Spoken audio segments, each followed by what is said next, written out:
Hello everyone and welcome to Techstrong TV. Today is Tuesday, November 15th, and I hope you're all having a wonderful day so far. I'm your host, William Willis, and in today's show, we're going to bring you some fantastic interviews with incredible guests from around the world, so stay tuned. As always, I'm going to start off with our Techstrong News Recap, filling you in on the biggest tech headlines that are making waves. We then go to KubeCon Cloud Native Con North America, where Alan spoke with Sunny Shi, Principal Engineer at Stacklet, and George Castro, Community Manager at Stacklet, to discuss Cloud Custodian, a rules engine for cloud that ensures a compliant, secure, and cost-efficient infrastructure. Also at KubeCon Cloud Native Con, Mitch spoke with Mike Malone, founder and CEO of SmallStep, to discuss how SmallStep is giving people the tools to customize and integrate into their environments in an intuitive, user-friendly way. Then we go to Mike Rothman, where he meets with Scott Craig, VP of Product Management at Highland Software, to talk about how to minimize the overhead of compliance reporting by leveraging machine learning and other recent innovations. We're then joined by our very own Cody J. Brown, who will hop on to tell us more about some of our upcoming webinars. Next up, we're airing episode 1 of our series, Engineering the Change. This series follows the 3 winners of the Engineering Change Scholarship Program as they tackle a 10-week intensive coding bootcamp and prepare themselves for careers in software engineering.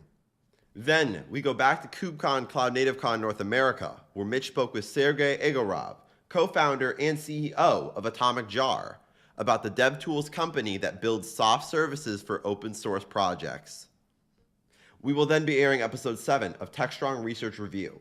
In this episode, Mike Rothman and Mitch Ashley discuss the implosion of FTX as a means to reinforce the importance of trust, discuss where trust fits into the DevOps process, and how zero trust is really more about frequently ensuring trust. We then go to BMC Exchange VIP, where Mike Vizard spoke with Allison Kramer, Vice President of Digital Services and Operations Management for BMC, as Allison explains how service operations is evolving in the age of digital business transformation. Then we go to Mike Vizard, where he speaks with NetWitness Field CTO Ben Smith, as Ben explains why cybersecurity teams need to focus more on enablers rather than indicators of compromise to prevent security breaches. Finally, we will end this broadcast with an episode of View with Vizard. In this episode, Mike interviews Graymatter.io CEO Chris Holmes, as Chris explains why application networking will require a lot more than service mesh to be achieved. And that's what we have coming up for you on this episode of Techstrong TV. So without further ado, let's get the show started. Enjoy.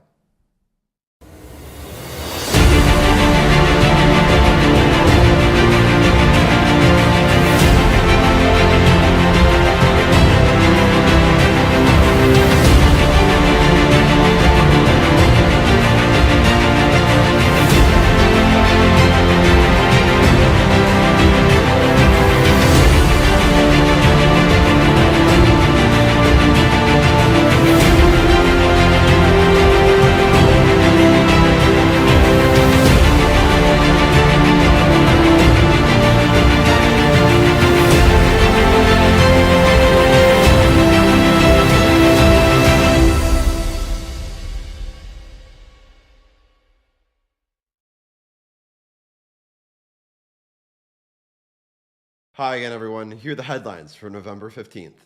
First up, Apple is going to an appeals court as it will have to face off against Epic Games in an antitrust lawsuit over its App Store. Epic Games initially filed the lawsuit back in August of 2020 to stop letting Apple have exclusive control over the App Store, which allows it to impose up to 30% commissions on purchases. 13 months ago, a U.S. district judge sided almost entirely with Apple, but with one caveat: that Apple needed to provide links to payment alternatives outside of the App Store. Epic Games decided to appeal, and oral arguments began yesterday in the Ninth Circuit Court of Appeals. With all this being said, though, a ruling isn't expected to be announced for 6 months to a year, so we might have a long ride ahead of us. While on the subject of App Store payments, Google has announced that it is expanding the user choice billing options, which allows Android app developers to use other payment systems besides Google's. The program will be expanding to the US, Brazil, and South Africa, and will add Bumble as one of their pilot testers.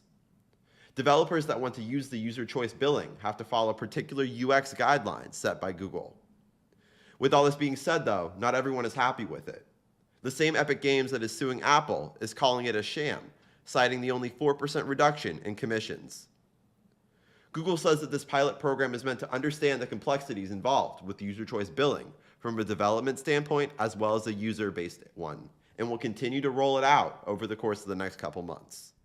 In other news, the U.S. Department of Energy awarded Oregon State University $3 million to develop new rechargeable battery technology. This new battery technology would help accelerate clean energy adoption while also relying less on rare minerals like nickel and lithium, the two of which are obtained through environmentally destructive mining. The plan is to look at anion batteries that provide the essential components without the need of these minerals. While the primary purpose of these batteries is for EVs, there is potential to be used in large-scale utilities as well as homes. Next, an unmanned U.S. military spaceplane landed after spending a record 908 days in orbit. The plane, the X-37B, is solar-powered and landed at NASA's Kennedy Space Center early Saturday. The plane was first launched in 2010 and has since broken several records, while also allowing an almost unrivaled ability to test new space technologies. The X-37B has now flown 1.3 billion miles and has spent a total of 3,774 days in space. On Digital CXO, we have an article looking at budget relations for tech-focused CXOs in 2023. Determining the next year's budget can be an extremely difficult task for CXOs, and finding a balance between keeping the lights on and taking steps forward is difficult. This article looks at how to optimize budgets to help make it go further in 2023. To learn more, go to digitalcxo.com. On Security Boulevard, we have an article looking at Open Tech Security Solutions survey concerning geopolitical tensions and ransomware attacks. Among the results, 88% of the respondents said that they were worried of an attack impacting their business, and 57% said they were worried about cybersecurity budgets shrinking due to inflation. To learn more about the results of the survey, go to securityboulevard.com. Finally, on Container Journal, we have an article looking at the best practices for shipping software with containers. The article gives a brief overview of containers, as well as help figuring out if containers would be a good fit for you. To learn more, go to containerjournal.com. And that's today's Techstrong News Recap. DevOps.com is the #1 online destination for DevOps education and community building. DevOps.com covers all aspects of DevOps, including DevOps best practices and tools, DevOps culture, DevSecOps, business impact, continuous testing, continuous delivery, and more. DevOps.com has the largest collection of original DevOps content, featuring breaking news, blog posts, podcasts, and more. Visit www.devops.com to learn more. DevOps.com, where the world meets DevOps. This is Techstrong TV. Hey everyone, we're back here live in Detroit at KubeCon Cloud Native Con. I've got some folks from the Cloud Custodian Project and StackLit up. Let me introduce you first. To my far right is George Castro. He's the community manager for Cloud Custodian, as well as more. He's going to tell us more. Welcome, George. Thanks for having me. And sitting to my immediate right, I guess that would make it, is Sunny Shi. Sunny is an engineer, both with StackLit and Cloud Custodian as well. Yep. Correct? Great meeting you today. Yep, welcome and thanks for being here. So guys, I guess we really need to start off with Cloud Custodian. What's it about? So Cloud Custodian actually is an older project than you would think, 2015. Yeah. It was initially started by the folks at Capital One, the lead architect being Kapil Thangavelu. And over time, they were using Custodian internally, and Capital One decided to donate the project to the CNCF, along with all the other ecosystem projects that are in here. So fast forward later, we just graduated, moving to incubation within the CNCF. I was going to say, wow. That's hopefully in the cards, but a little out there. Yeah, and now it's interesting because we have a wide variety of affiliated organizations that are contributing to Cloud Custodian and not just StackLit. And it's become very popular and an important piece to a lot of organizations' critical infrastructure. Yeah, and Cloud Custodian, it's a rules engine for your cloud. So governance as code, ensuring that you're deploying your infrastructure in a compliant, secure, cost-efficient way. We have a really simple, easy to use, easy to understand language that lets you do that to write custom rules. And so we're excited to be here at KubeCon this year. Yeah. So it seems, look, this hits on security. It hits a little bit on FinOps, right? It touches a lot of bases. Another thing I just want to point out for our audience maybe who may not be aware is that, the good folks at Capital One, I mean, they were one of the first kind of banks, financial institutions who really embraced open source. Not only, there are plenty of organizations who use open source, but they embraced open source in that not only did they use open source, in some existing open source projects, they actually developed a lot of code, a lot of product, or a lot of projects that they then open sourced and they donated, in the case like Cloud Custodian, to CNCF, which has allowed the community to run with it. Right? You got a company like Stacklet, Cloud Custodian, but give credit where credit's due to the folks at Capital One. So it's in incubation or it's sandbox? Incubation. We just graduated from the sandbox. Right.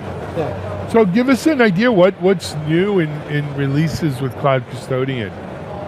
Yeah, so I think I'll lead off and then Sunny will explain. One of the things we're really excited about is Custodian is already used in production at the cloud provider level, Amazon, Google, Azure. And this week we've started the move to be able to bring that power into the Kubernetes cluster. From simple things like ensuring tagging works, to being able to kind of look at your infrastructure more holistically as opposed to, well, we need policies for all of our cloud resources in our provider, but we also need cloud policies in our cluster. And if those things aren't matching, that's kind of friction that we are looking to get rid of, because it's really nice when you can have that consistent infrastructure. Yeah, and we're excited to announce that we have new Kubernetes support coming into Cloud Custodian. Of course, here at KubeCon, it's a thing on everyone's mind. We've had Kubernetes support since 2018, but what we're announcing specifically is admission controller support. So being able to dynamically admit and deny or warn on objects coming into the cluster. Really? Okay. It would be great for people doing things like label compliance or ensuring images are coming from the right registry, stuff like that. The other thing that we're bringing out is Terraform support. So being able to shift some of your governance concerns more to the left, as opposed to checking that things are deployed correctly. You can check to make sure that people are declaring them in their Terraform code the right way, so you don't run into the headache later on. I love it. Excellent. And you had mentioned a little bit about, it's a little bit of security, it's a little bit of FinOps, and I think over the last 6 months we've seen the financial attention for doing things like that. And you had also talked about, banks and consumers of open source have been kind of in this territory already because they might be in regulated industries. Right. And what we call a well-managed cloud is you have a few things. The infrastructure that you think you need, right? The ideal theoretical infrastructure, which is some ideal unicorn you're never going to get to. And then what you're paying for. And sometimes those three numbers don't match. And that kind of sucks. So I like to think of it in a way is a lot of people are looking at the FinOps space thinking where are my low-hanging fruit? And let me reap that low-hanging fruit. What tools like Custodian and other compliance tools in the space allow you to do is give you that opportunity, but then allow you to, at your own pace, shift left, so when the infrastructure comes up, it's already up with what you intended to be. And so I found, especially, I'm relatively new to this space, and I have found that sometimes you can't just say, well, this is how it is, and it's like a hard thing, because your developers, you need time for organizations to understand, moving the culture from, we could just run everything we want, but we still want you to innovate. We still want people to innovate, we just want to give them those guardrails to do it. However, long term, the idea is to just come up the way that you intend in the first place, to give your developers that confidence to innovate, without accidentally leaving an open bucket Sure. or any of the other things that people are struggling with. Yeah, and I think, like you mentioned, the project came out of Capital One, and it's a large enterprise, and it's a realistic project, right? It's not saying that you have to come in and if you're not doing things XYZ way, then you can't use the software. Meet you where you're at. If you've got a whole bunch of stuff that's out there that you wish was in a better state, we've got event-driven policies, pull policies, all sorts of stuff to help you get incrementally there and drive that behavior change at your company. Yeah. So it's the tech, but the behavior change, I think sometimes people forget that. I get it. That's the long-term benefit, and sophisticated organizations have started to identify that. Cloudcustodian.io. Okay, you can go check it out. Let's go into Stacklet a little bit. So everything I've described, a lot of people, when I said, they're like, that is amazing, I want to do all that. And then you look at the complexity of the infrastructure that people have, multiple regions, multiple clouds, clusters, all over the world, different time zones. How do you manage your off hours and things like that? And they're like, I want to do that. I just don't have time to research all of this stuff. I mean, it's a rabbit hole. So if you would just want the clickety-click, and you get the expertise of someone like Sunny or some of the folks that have that production experience at that scale, that's what Stacklet gives you, just tying that into your business analytics, that number that you want to drive to, how are you going to get there? Custodian's it's just a tool. It's always going to be a Unix tool, and it's like a knife.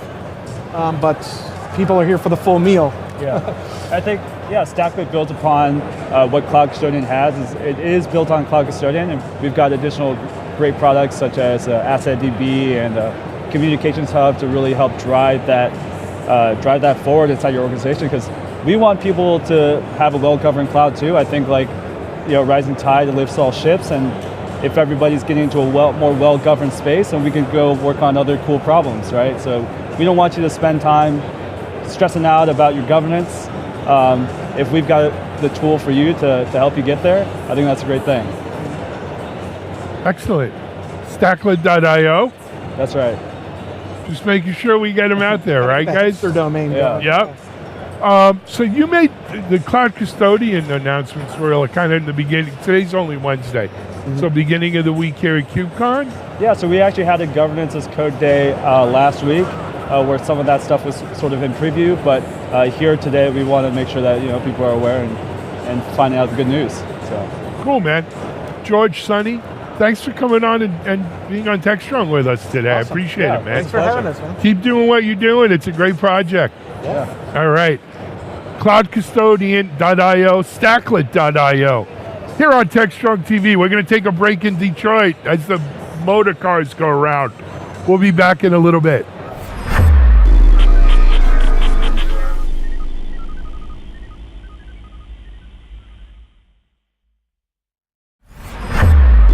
This is Techstrong TV. Hey, welcome back, Techstrong TV. We're here streaming live from KubeCon in Detroit, KubeCon 2022. So lots of great folks. Matter of fact, I have a new person joining us here is Mike Malone. Mike is CEO with Small Step. So welcome, Mike. Thanks for having me. Yeah, glad to have you on. So tell us about yourself and tell us about Small Step. Yeah, so I'm CEO, founder at Small Step, but my background, I'm a software engineer. I'm a distributed systems guy, actually. And Small Step, we do certificate management for internal infrastructure, for production infrastructure. A lot of our users and customers are deploying our certificate management infrastructure into Kubernetes environments, which is why we're here. But more broadly, our technology allows you to issue certificates and use TLS or HTTPS to secure connections to databases, queues, webhook admission controllers, Kubernetes clusters themselves internally, microservice intercommunication, all that stuff.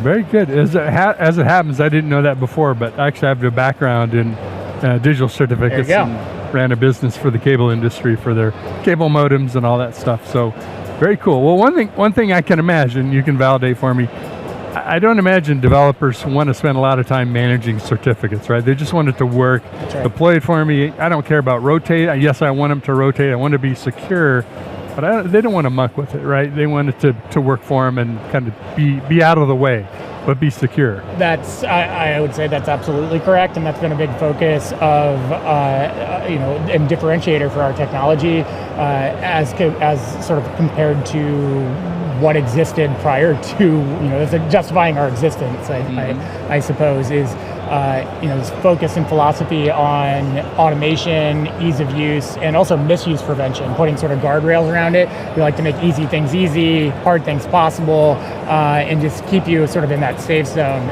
Some other tools are just way too easy to screw up, and screwing up when it's security infrastructure can be sort of existential. So, that's a big focus as well. A lot of my close friends are, in the software engineers, software developers. And one of the things I hear frequently is, I can tell when a product was built by a developer or was designed and built by a developer versus a great product, but it's not meant for developers, right? And I know coming up through the digital certificate world, that's been security services, right? And security experts, X400 digital certificates, and going way back to the early days of that. How did you approach it differently with, your background, your experience as a software engineer? Yeah, I know exactly what you're saying. I think it's like a million small things, right? But that's my world, right? Like prior to starting this company, I was a software engineer. So I think it comes largely down to interfaces, documentation, tutorials, how you integrate into the broader software ecosystem. So giving people the tools to sort of customize and integrate into their environments without having to sort of forcing them to conform to your tool set. But also just, using standard best practices, implementing standards. So we implement like Acme, for example, which a lot of people are familiar with because that's how they get certificates for their website from Let's Encrypt. Well, you can use that technology for your internal certificate management needs using SmallStep, which means if you've already figured out how to operationalize something like CertBot or JetStack Cert Manager for your Kubernetes cluster, and you've got alerts and audit logs and everything set up there, you can just take that exact same, you have that experience, you have that knowledge, you can just point it, stand up a SmallStep certificate manager instance, point all that stuff at this new certificate authority, and all of those characteristics sort of translate over. So I think it's a lot of little edge things like that, just being thoughtful about what are the workflows and experiences that developers, end users are going to be exposed to on a day-to-day basis, and really focusing on optimizing those and making them sort of delightful. Mm-hmm. Yeah, it makes a lot of sense. I mean, sometimes you want to take something you can already do and make it better. Other times it's like, look, I already know a way of doing this. I've already implemented it. Just do it the same way or similar enough that I don't have to learn something new. It seems like another difference is, of course, developers want to, they want APIs. They want to be able to manage it, control it through code. Yeah. Not everything needs a GUI, a UI, right? Though that's appropriate part of it too. I would guess that probably you have a pretty API-centric approach. Yeah, in fact, maybe to an extreme. Like we have a lot of functionality that hasn't fully made its way into product UI. Like the only way to use it is through API or through our command line tool.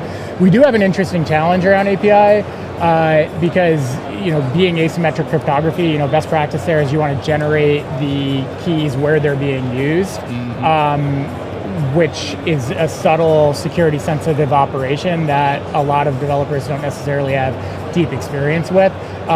So more often we see people integrating with using our CLI, and the handoff is sort of on disk, like a certificate is issued by CLI in like a system to unit file or something like that, and then the application loads it from disk. But absolutely, I mean, these are the things that we put a lot of thought, a lot of energy into building sort of these deeper sort of automated management capabilities. Yeah, a lot of things like logging and do the stuff I know I would normally do. Yeah. Do you serve as the certificate authority then for the developers, or do you work with third-party cert authorities? We are open core, so Probably Okay. should have led with that. So, so you can download and run our open source tool chain. We have a certificate authority component, and then we have a command line interface. The CLI does a lot of interesting things. If you're at all interested in cryptography and security, you should download the STEP CLI. It can work with JSON Web Tokens and OAuth and a bunch of other things. But it also is the primary interface to our STEP CA, which is our open source certificate authority. And then we have our Small Step Certificate Manager platform. So if you go to smallstep.com, sign up, there's a free tier, you can try it all out, create a certificate authority that is fully managed, but yours. So it's just for your internal needs. You can customize it, configure it, you can write templates for the sorts of certificates that you want to issue. There are sort of granular access controls, and so yeah, we can run a certificate authority on your behalf for your internal PKI needs. But if you've worked on digital certificates, I mean, us as users don't know this, but they're not a million literally, but there are like hundreds of parameters that you can set and vary. And I'm guessing you probably have figured out what some of the best configurations are for Kubernetes or for API interfaces. Yeah, so going back to ease of use and misuse prevention, out of the box, you're going to get a certificate that it has, very opinionated configuration that's good for TLS client and server use. There are a lot of things that you can tune, and you could go deep on something like the key type, ECDSA versus RSA, or like what sort of elliptic curve cryptography to use. Frankly, like that's probably not the low-hanging fruit or like how you're going to be compromised. So we've made a lot of, I think, good, valid decisions there, and I'm very confident in saying if you sort of like spin it up and use it, you're going to be in a really good position. But then there are thousands of knobs. There's a lot of flexibility under the hood. Well, and doing it right up front. Not say you might upgrade, encryption scheme or whatever technology. But doing that right up front prevents you from having to go fix problems that now you've deployed all these certificates all over. I've got to go update, push. Right, and a big problem with certificate management in a lot of environments is that they don't even have that visibility into what needs to change if they wanted to make a change. Right, a lot of certificate management infrastructure is really shoestring and bubblegum without any sort of like SIM integration or alerting, or there's no inventory of like these are all the certificates that exist in my infrastructure. So those are in addition to the core certificate management problem, those are sort of some of the adjacent issues that our platform addresses. I would also guess that this has got to help with governance and compliance and audits, and developers love that too. nobody except the auditors, I suppose. But we don't like to go through those things, but it is necessary. It's a necessary evil, and we want it to be as easy as possible. Yeah. Right. And there's few issues that we have to remediate. Yeah. Certainly, a lot of our customers are undergoing SOC 2, ISO, FedRAMP, PCI, and this technology does help address some of those controls in a really, a really hardened and like provides real security benefits. I feel like a lot of the frustration with compliance is that some of it can be sort of security theater. We feel like sort of religious wars about what's right or untrue. A lot of compliance is actually saying, here's what we're going to do, and then you just have to prove you're doing that. Right. You don't go too extreme of, one step at a time. Don't take it too far. Make your job harder. Right. So is this your first KubeCon that you've? You have a booth here, I assume? We do have a booth. Yeah. So if you're here, come on by. We got some really cool crypto means cryptography T-shirts we're giving away, and stickers, and all that good stuff. Notebooks and pens. It's not my first KubeCon though. I attended. What was it? It would have been pre-COVID in Seattle. I think it was like 2018, 19. Uh-huh. I don't know. But long time ago. Yeah, it seems like a long time. Yeah. It's nice to be back in person. Well, good. So, website, where can folks go check it out? Smallstep.com. Okay. Yeah. Wonderful. Well, Mike, thanks for joining us. Thanks for having me. Good luck at the show, and hopefully we get a lot of folks checking out your stuff. I mean, I love that you come from the development world, building this for developers by developers. etc. Right approach. Awesome. Thanks for coming. We'll talk to you soon. Great talking. We will be back with our next interview, so hang tight, and we'll be coming to you from KubeCon live streaming. See you soon.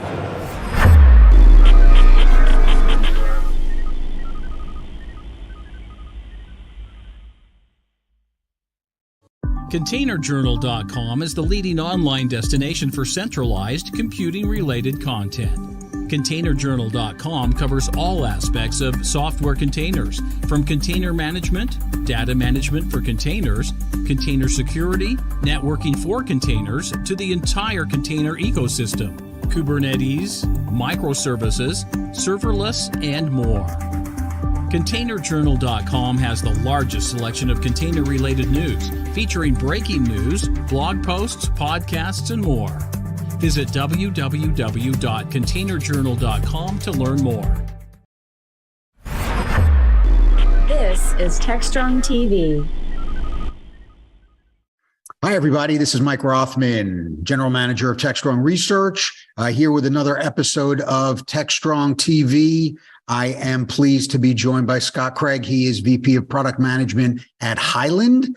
And we are going to chat a little bit about compliance. I know it's the most exciting thing you're going to hear about today for sure. But we do have a pretty cool discussion about, kind of where things are going, how we're going to really ease a lot of the compliance burden that things that a lot of folks are facing, and kind of brainstorm and chat and debate a little bit about different options we have. So Scott, welcome to Techstrong TV. How are you doing? I'm great. Yeah. Thank you for having me today. Yeah, you bet. So it would be great if you just kind of introduce yourself a little bit and the company. We never make assumptions in terms of, who knows what companies are about. So if you could do that, and then we'll kind of dive in. Yeah, sure. So Highland Software has been around for over 20 years. We're in the content services platform space. And so we help companies solve problems around managing content, making sure that it is secure, compliant, and then connect it to their critical business processes. And so we do a lot around essentially enabling and content information related to a number of different industries: healthcare, government, financial services. So this topic around compliance is something we run into all the time. Yeah, and that's a great place to start, right, Scott? Again, my background is one of security, and kind of its I'll call it evil step sibling, right? Kind of compliance. Hard to really separate the two of those, for any length of time. Everybody wants to focus on security, but the reality is, you also have to pay attention to compliance. I think in today's environment where we have so many different types of attackers, we have so much, so many highly kind of covered and high profile data breaches and data loss. We kind of forget that compliance is still a thing, but as you said, right, you're in the content business and helping folks manage a lot of that content, and some of that content I would gather is intellectual property, is, kind of protected health information, is, kind of private, customer data. So compliance is still a thing. Yeah. You haven't seen a lot of, although we haven't been talking about it, folks still, have to worry about that stuff, right? Absolutely. It's gotten so much more complicated too as the world's become global, even more global, right? I mean, GDPR, you talked about personal identifiable information, whether that's healthcare, financial services, even higher education, government. But then you get into regulatory specificity around certain industries that can be very challenging. And the other thing too is with more digital experiences, the other area is accessibility, running into a lot more of that too. We've got a lot more remote workers, and the compliance and accessibility and security, as you said, they're all kind of related, but have their own unique challenges as well. Yeah, that's right. Any specific, verticals that you're seeing that, kind of are a little bit out ahead or a little bit behind or have their heads stuck in the sand right? I certainly have kind of dealt with enough people who are like, and then, the assessor is about to show up, in 2 weeks, and then it's all hands on deck. Oh my God, we're not ready. So are any businesses you guys deal with, kind of more structured about it? Or is it just, we've been doing it for so long that it's just kind of part of the operational motion that a lot of these organizations, have implemented? It's a great question. I do think that there are industries that are further ahead. And what I'm going to mean by that is, as you said, there's something kind of baked into, if you're a healthcare company, right, you're not going to be lackadaisical about patient information. You just aren't. But where are you on the technology adoption curve? I'd say healthcare is further behind. Industries like financial services are further ahead. And, so when we talk to banking customers, when we talk to customers in wealth management or just investment firms and things like that, when they're looking at things like reg tech, they're absolutely applying AI and ML to do a whole range of things. It could be fraud detection. Had an interesting customer recently that, for compliance reasons, is required to put out a report every day of the total capital ratio report, something which I have no idea what that really does, but they have to do it every single day. It was a huge manual effort, and they found, throw a couple robots at this, identify where the data is, and we can cut that time down, and we can have our workers focused on way more important tasks, reduce money, and we could be more compliant because we don't have people manually going through spreadsheets figuring out this stuff. So I see the reg tech kind of financial services industry pretty far ahead. On the healthcare side, obviously very concerned about it, but the application of AI to identify personally identifiable information automatically off of documents and either redact that or tag it as appropriate is something that's still done fairly manually in that space today. So there's kind of two different sides of the coin there. No. And so explain for me, I have not heard the term reg tech before, maybe because again, is that companies that are in the, regulated business, or those specific solutions for folks to help deal with their regulation requirements? Yeah, regulatory technologies, which essentially help automate being compliant with those regulations. Okay, got it. And in particular, financial services, I think, is ahead of the curve in that regard. And they've been digitizing, modernizing their systems for the last 5+ years. And so, you're much more likely to run into a fully automated or AI-centric solution in those spaces than, maybe in some other industries. Okay, good. And I want to kind of circle back around to, some of the solutions and where, some of these new analytics techniques really fit into what we'll call reg tech now. See, I learn something new every day. That's why I love to do these interviews, Scott, and that, there's terms I'm not familiar with, and I get to learn and chat with smart people. So this is fantastic.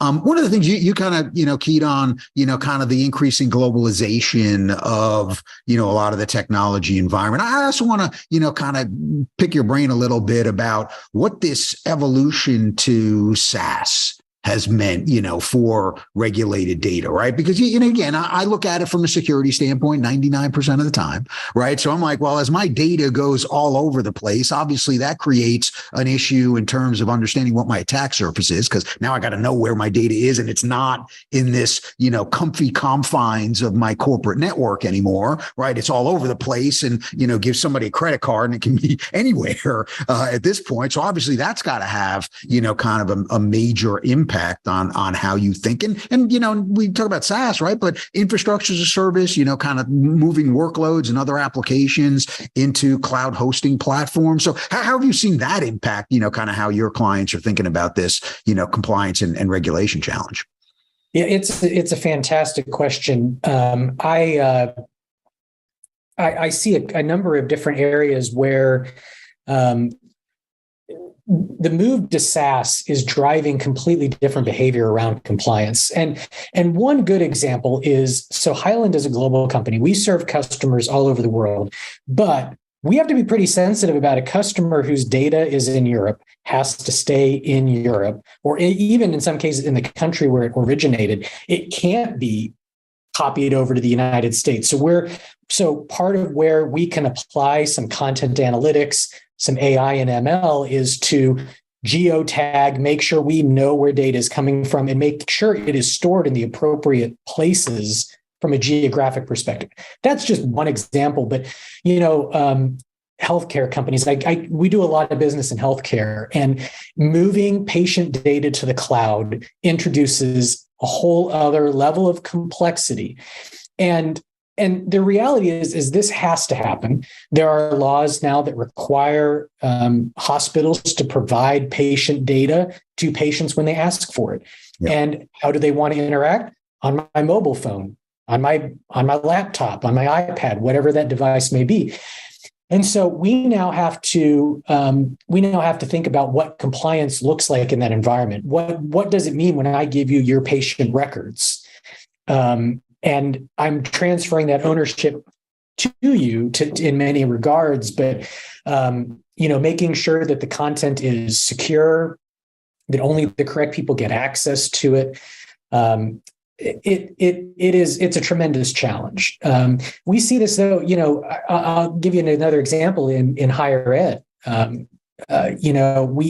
This is kind of an interesting one.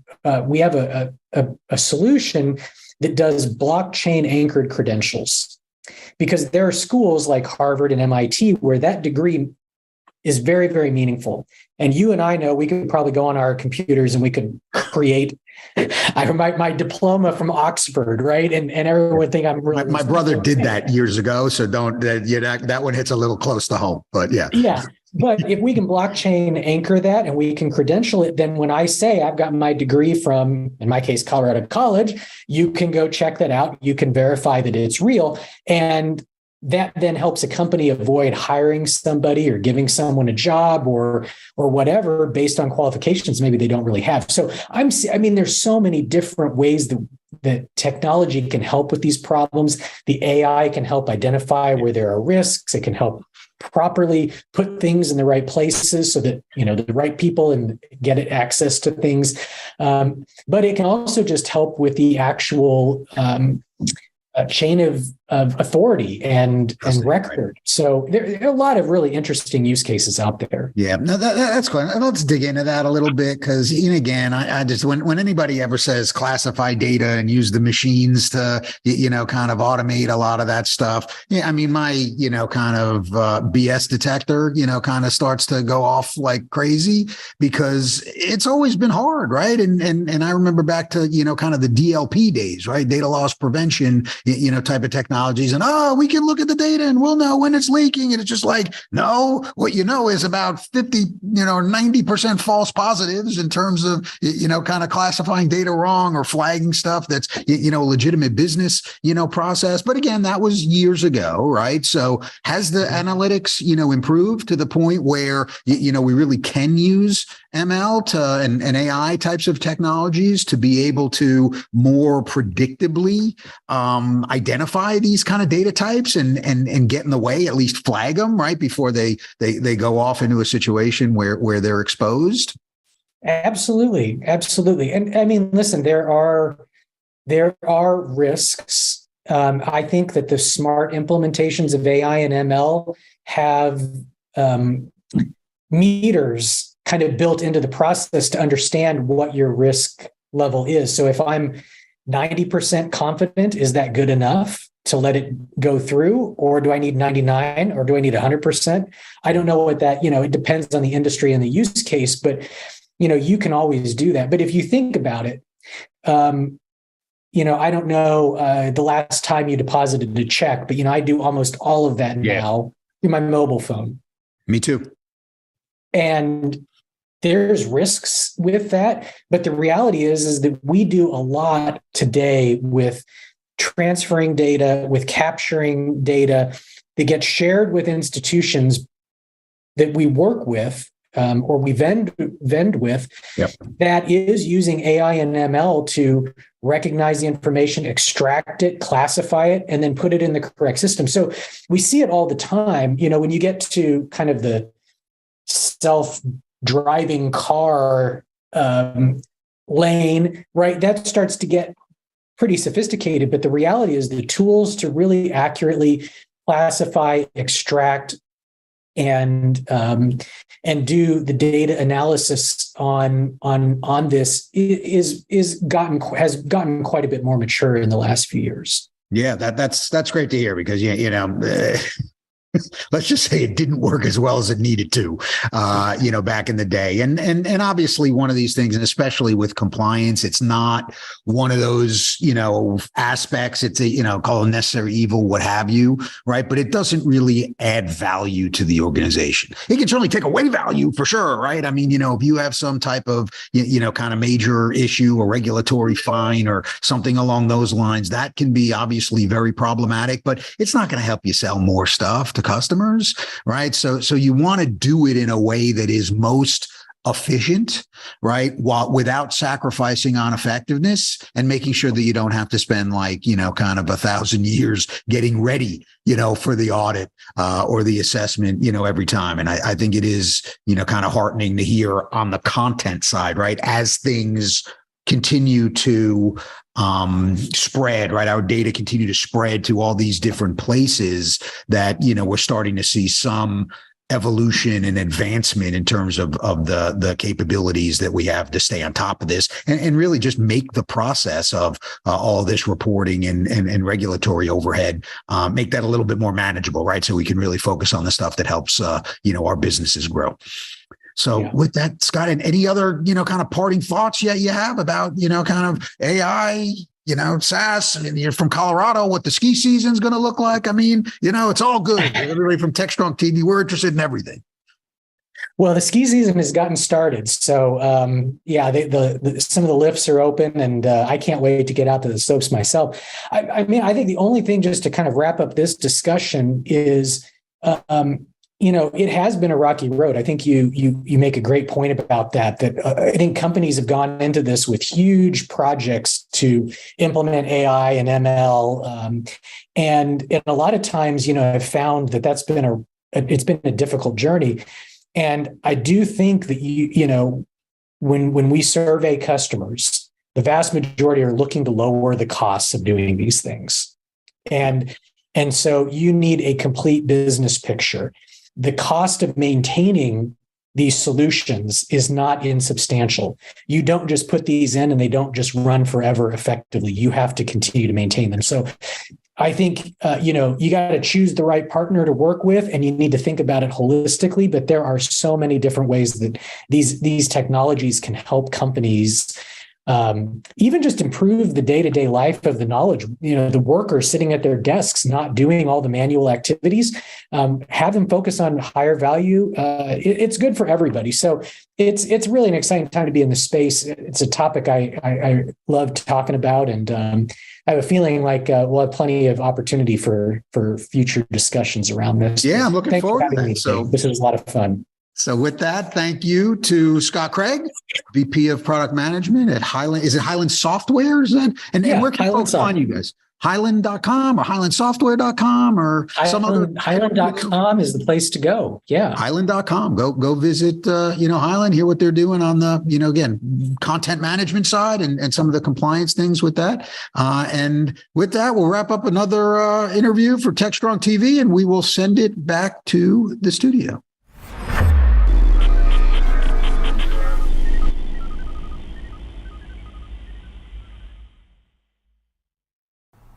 Hey everyone, happy Tuesday. Cody J. Brown here with some programs happening this week at Techstrong Learning.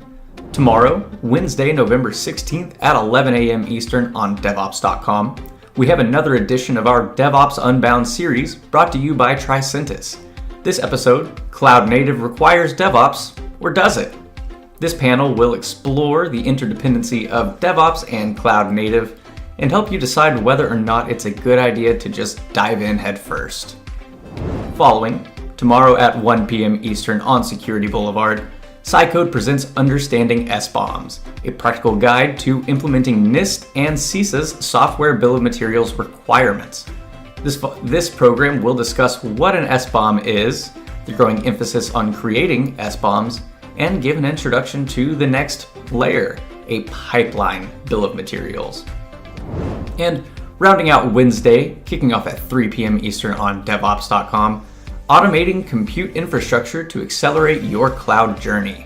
Spot by NetApp has dispatched a senior solutions architect to tell us the barriers and the benefits to automating compute infrastructure and provide some guidance on how to get started.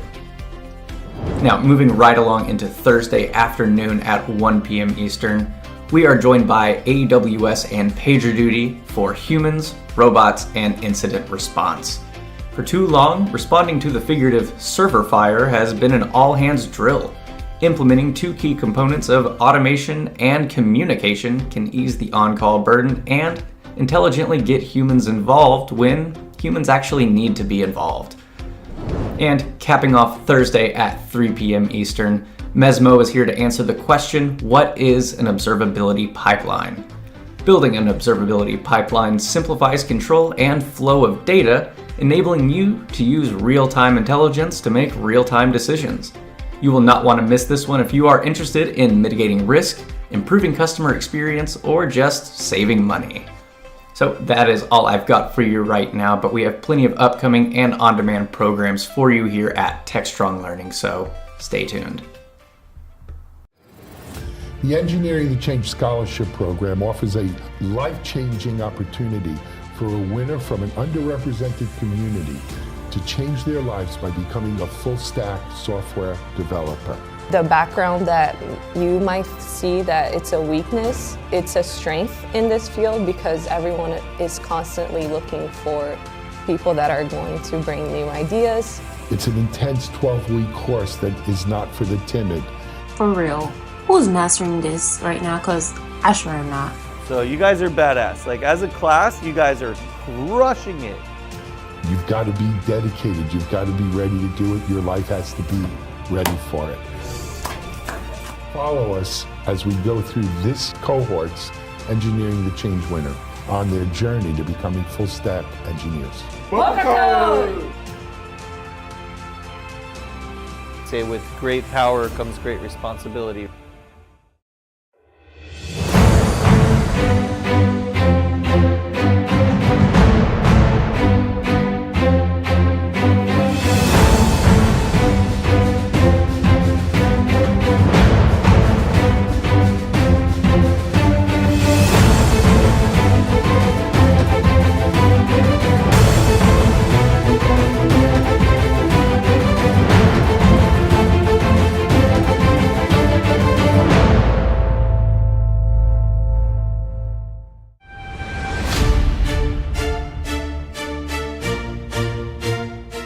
Take it down to three finalists. Toria, I'm going to ask you, who really kind of stood out for you? The three people that stood out to me the most was Stephanie and another woman named Carly and a man named Donald.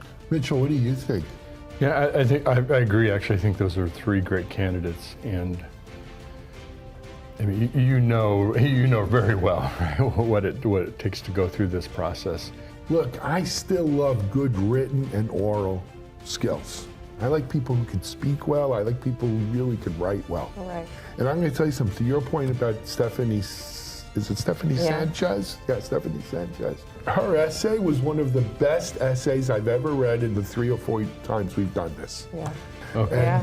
And bring her into the golden finals. buzzer, right? So, she's in. The two other people you mentioned, to me, Carly epitomizes why we do this. Yeah. She said something like, her brothers could do it, why couldn't she? Mm-hmm. Right? Wasn't that in the essay? Yeah, that's something that stuck with me, especially as a woman. Yeah. Because I think that for her, she was like, if they can do it, and there's not enough women in tech, like she was like, I can do it too, and I love that. I say send Carly to Hollywood. Golden buzzer? Yeah. Donald Bazell, really nice guy. What I liked about his essay is his genuineness. Is that a word? Yeah, being genuine. He's genuine. Yeah. Right? You got it from him. My only caveat on this is he really doesn't have any tech experience. Yeah. So if it's your vote and Mitchell, you don't object, I say let's give Donald the last ticket to Hollywood. And those are our 3 finalists for Engineering the Change. Let's bring them in for interviews and pick our winner. Okay. Sounds fun. Sounds All good. right. We'll see you on the next show.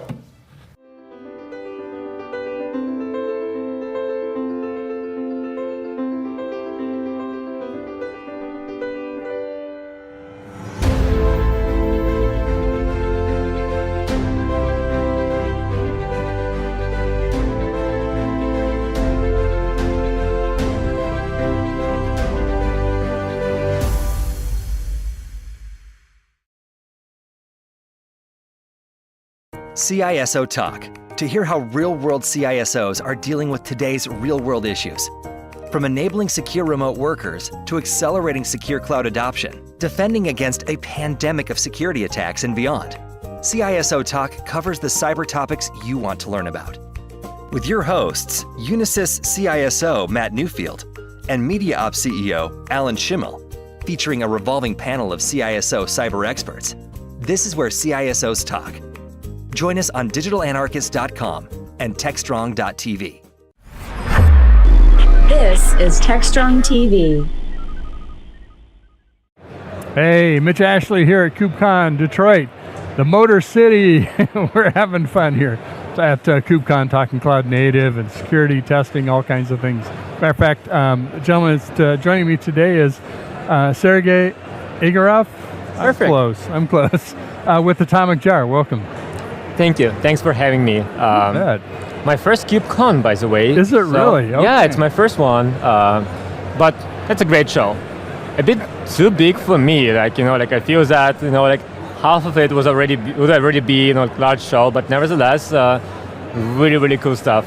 And interesting location too. You're jumping into the kind of the big pond here, coming to the show for your first. That's what we do. KubeCon, yeah.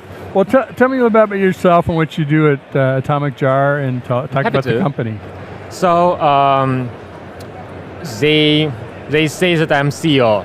I say that I'm developer with privileges, but I believe at DevTools companies it's basically the same. But Atomic Jar is a DevTools company.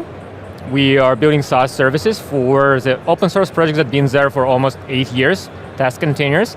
It's the go-to solution for developers right now for integration testing, and everything we are doing is about developers.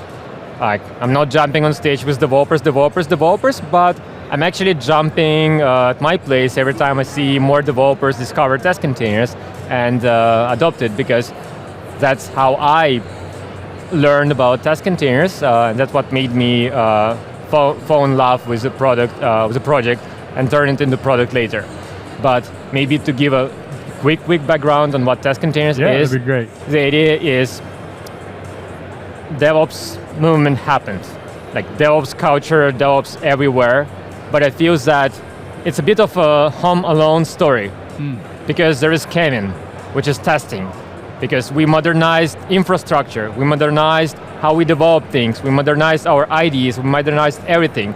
But testing remained kind of the same. We have QA team doing Selenium and poking through UI. But what if we develop microservices? What if we don't have UI? Or why should a separate team be responsible for testing? Why can't developers do the same? We are shifting to the left everything, infrastructure, data operations, monitoring, all of that. Why don't we shift to the left testing? And that's what Task Containers is about.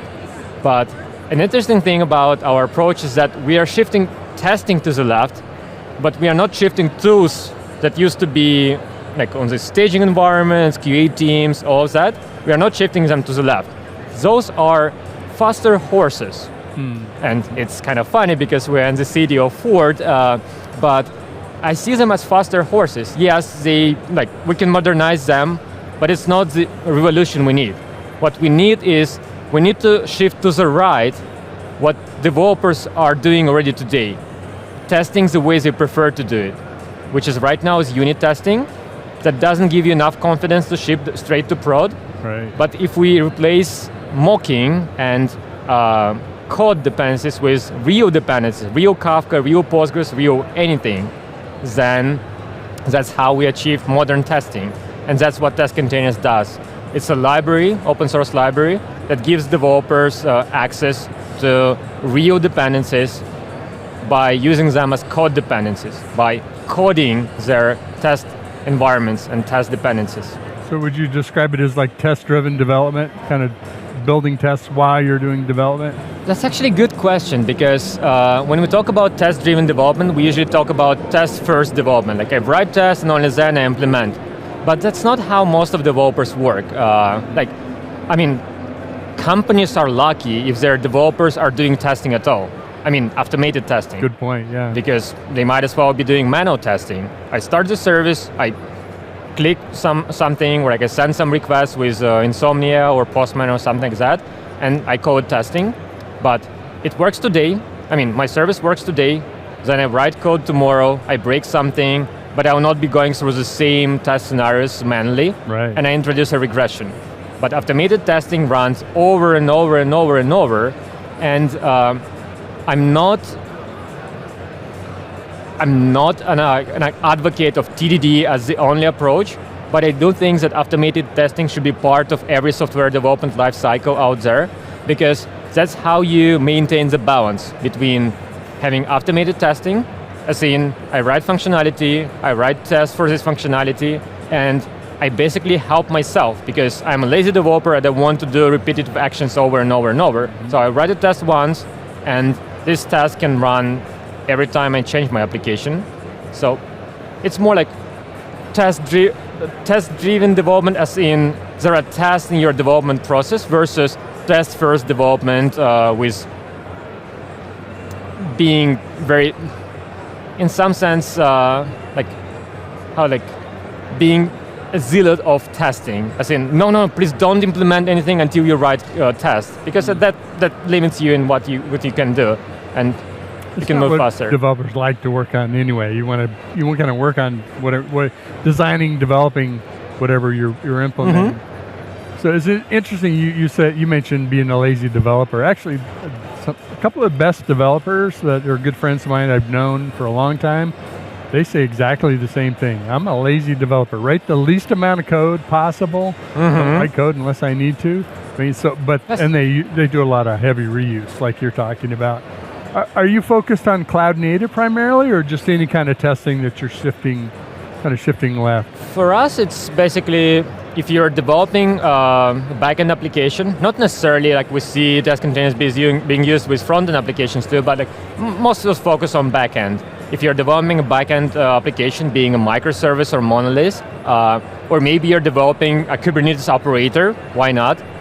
You most probably will need to start external dependencies, like databases, brokers, and what's not. Like maybe if you're developing Kubernetes operator, you need Kubernetes cluster to test it, to properly test it. And we give them a library, not a framework, not a new tool, just a library. Like something you can easily plug into your code. And then start all those things in a very, very lazy fashion. Because you don't need to know, you need to have the knowledge of how to start Kafka in Docker. You just say new Kafka container with this version of Confident platform, the same that runs in production, and you have Kafka running. And you obtain it as a dependency, similar to how you use, let's say, other frameworks out there. Like we aren't just writing code over and over and over, but we add it as dependency. And the same concept applies here. Okay, good. So your first time at KubeCon, what other than being really big, and get that totally, what's your impressions of what's happening here? I'm curious with fresh eyes. Mm-hmm. You know, what do you see happening in the industry and what's happening here? I find it very interesting. Like it's an interesting mix of variety of people. It's developers, it's platform teams, it's more like infrastructure folks, vendors, and not only vendors represented by by their stands, but also vendors who come to KubeCon to learn about other vendors and other tools, and that's actually very interesting because I'm very used to community conferences, for example, especially in Java. Like my background is Java, but you go to DevOps or Java One or all these conferences, and it's like 90% of people from the same group, like either developers or you go to like database conference, like all like infrastructure folks. Here it's a mix, but it makes it really cool because if you're not sure how you want to position yourself, like what's your messaging, we are right now, like it's our first booth experience at Atomic Jar, and we are trying our messaging with a variety of folks, but it's also really cool when someone approaches you and like they are, let's say, I don't know, DevOps architect, and then you ask them, have you heard of test containers? They're like, maybe, I'm not sure, I don't think so, but maybe it's like, it rings a bell. Then you start explaining what it does, like, oh yeah, our developers are using it, and then you have a developer who comes to you and you talk about, like, they know about test containers, but like, they want to know how they can improve it on their infra side of things. It's just a good exposure to a variety of groups, and I find it unique, really, really unique. Like, I never find out what's going on, what challenges people have. It seems like having the open source component of it sets it apart from a lot of other conferences too. It's not just vendorware. The folks obviously that's part of our ecosystem is products that people buy, but having that foundation of open source, changes the conversation a bit. And it's not vendor driven, like it's not, let's say, reInvent, which is great conference, but then it's all about AWS, and then you're kind of limiting yourself in conversations to like be like more like AWS specific. While here, all the clouds are represented, all the vendors are represented, and it's a very like, it's a community of vendors, of people, of end users, and those are really large ones. So not surprised why it's so big, because it's a combination of all of them versus just one. Yep.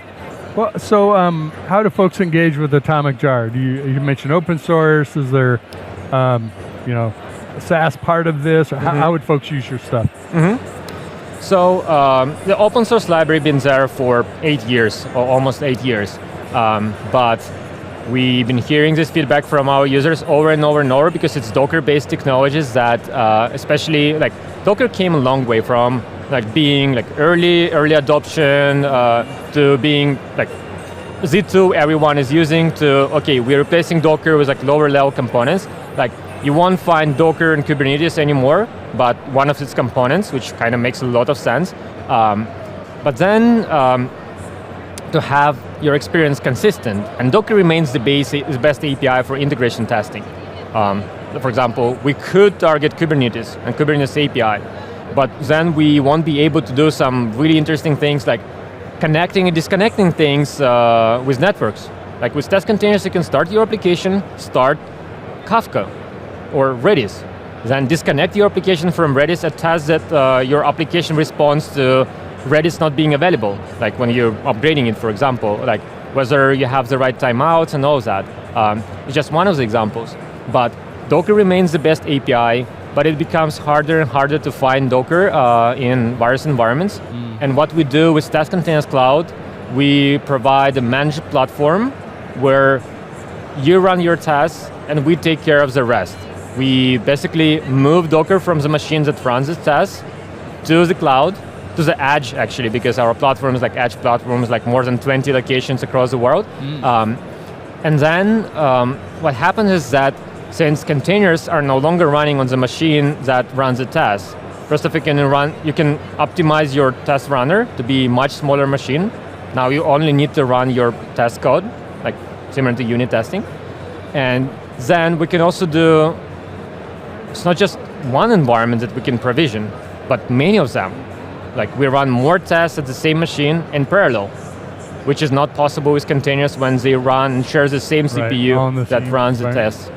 Well, cool. So is it atomicjar.com or .io? It is atomicjar.com. Test Containers community is testcontainers.org. And for those of you who are interested in Test Containers Cloud, it's testcontainers.cloud. Very good. Well, Sergey, thank you very much for coming by, and thank you so much. Welcome to your first KubeCon and engaging with the community this way. It's a very enjoyable experience, and thanks for having me. You bet. It's been a pleasure. So we have more interviews coming up with other great folks like Sergey and Atomic Jar. So please check out their stuff and ask those questions that Sergey's talking about. I'm sure there'll be some good information they can share. We'll be right back. Either Alan or I will be setting up for our next conversation. So we'll see you soon.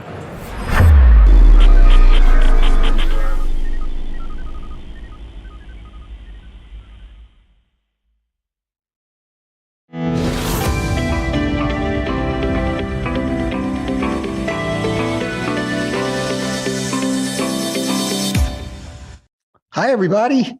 This is Mike Rothman, General Manager of Techstrong Research, Chief Strategy Officer of Techstrong Group. Welcome to the 7th episode, siete episode of the Techstrong Research Review. I'm here with my ever-present partner. Honestly, I think I spend 4 hours a day on friggin' Zoom recordings with Mitch, or maybe that's only just been the last, Close. week or so. But Mitch Ashley, how are you, my friend? What's going on? Very good. Zoom recordings, yes. Yeah. Zoom That and recordings. more. So yeah. My Zoom recording queue is overflowing for sure. If you're in a Zoom, I just join it, assuming That's we need to record something.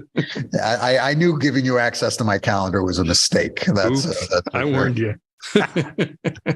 All right. So we do have a decent amount of stuff to talk about in the review today. A couple of big things and in a thing that you wouldn't expect Techstrong Research to be talking about, but let's talk about it anyway, right? Crypto. So two major things in crypto happened this week, right? First is our friends at FTX. And by that, I mean, I've never met them. I don't own any crypto. I hardly know them, except SBF, another 3-letter acronym, Sam Bankman-Fried, has seemed to have a pretty challenging 2 weeks or so, right? Evidently they had one of their asset management firms held their own token, that there was a run on the bank, and basically the whole thing collapsed, right? So FTX, sponsored sporting kind of stadium, right? They had stadium, underwriting, naming rights, right? Super Bowl ads, poof, right? Poof.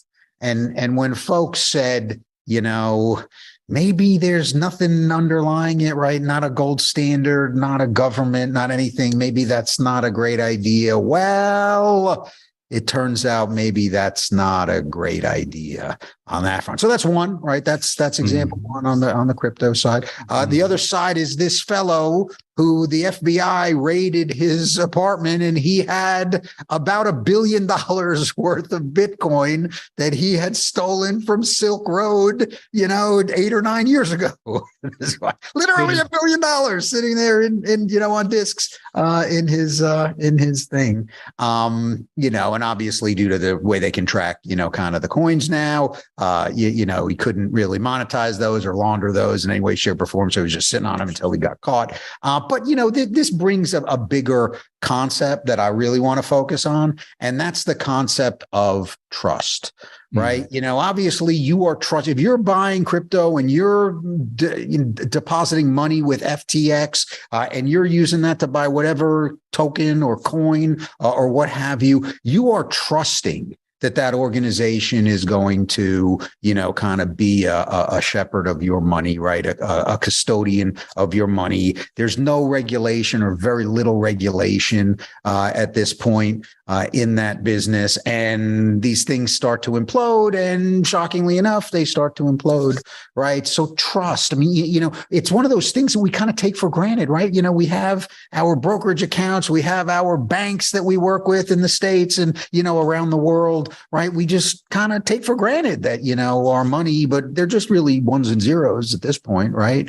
Unless you go to the ATM and you get cash. So it's trust, right? Mitch, trust. What happened to trust in this world? Or really more to the point, right? Where did we lose our requirement for trust? When did you get folks that would just be like, sure, I'll send a couple $100,000 and then it grows and now it's $1 million and, and it's just in this place. And yeah, they say it's there, right? Did nobody learn from Bertie Madoff or any of these other, situations that what's on the screen or what's on the computer may not really be what's in the screen or on the computer? I mean, what the hell, man? But it reminds me, I wasn't around at this time, but when our currency, U.S. currency, went from being backed by gold to backed by the full faith in the government, whatever the language is. And okay, all right, you're going to trust the government, well, at least, to back up the money. Yeah, we have whole treasury departments and all that kind of stuff. But when it comes to crypto, it's not backed by anybody, right? It's backed by it's backed by a corporation who can be gone tomorrow, right? And that's, I've been very cautious. I'm not an investor in crypto for that reason. It's just, I would treat it as gambling money if I was going to do it. And I'm not that big of a gambler. Now, maybe I'm too old fashioned, but yeah, it does make me wonder are we in that transition period of, I don't trust unless I can have the cash in my hands, but now I will work in a digital world where all transactions are digital, especially after COVID. Are we kind of in that same, but a rough learning phase with crypto? And there'll be a time when it's all, we get it, it's good, it's trusted more than it is now. But it just goes to show you, there's blind trust, there's dumb trust, and there's trust. And I think you just have to, judge what you're doing. No, I think that's exactly right. And when you, again, get to a point where, and again, I feel bad for, just a lot of these folks that, and it's Brandon. And, so I was at a conference yesterday, right? Got to see a whole bunch of people. It was a lot of fun, like, human interaction. I forget that that's still kind of a nice part of the day, even though I spend most of my time on Zoom with you. And we were talking, and somebody had just brought up, when was the last time you went to a bank to deposit a check?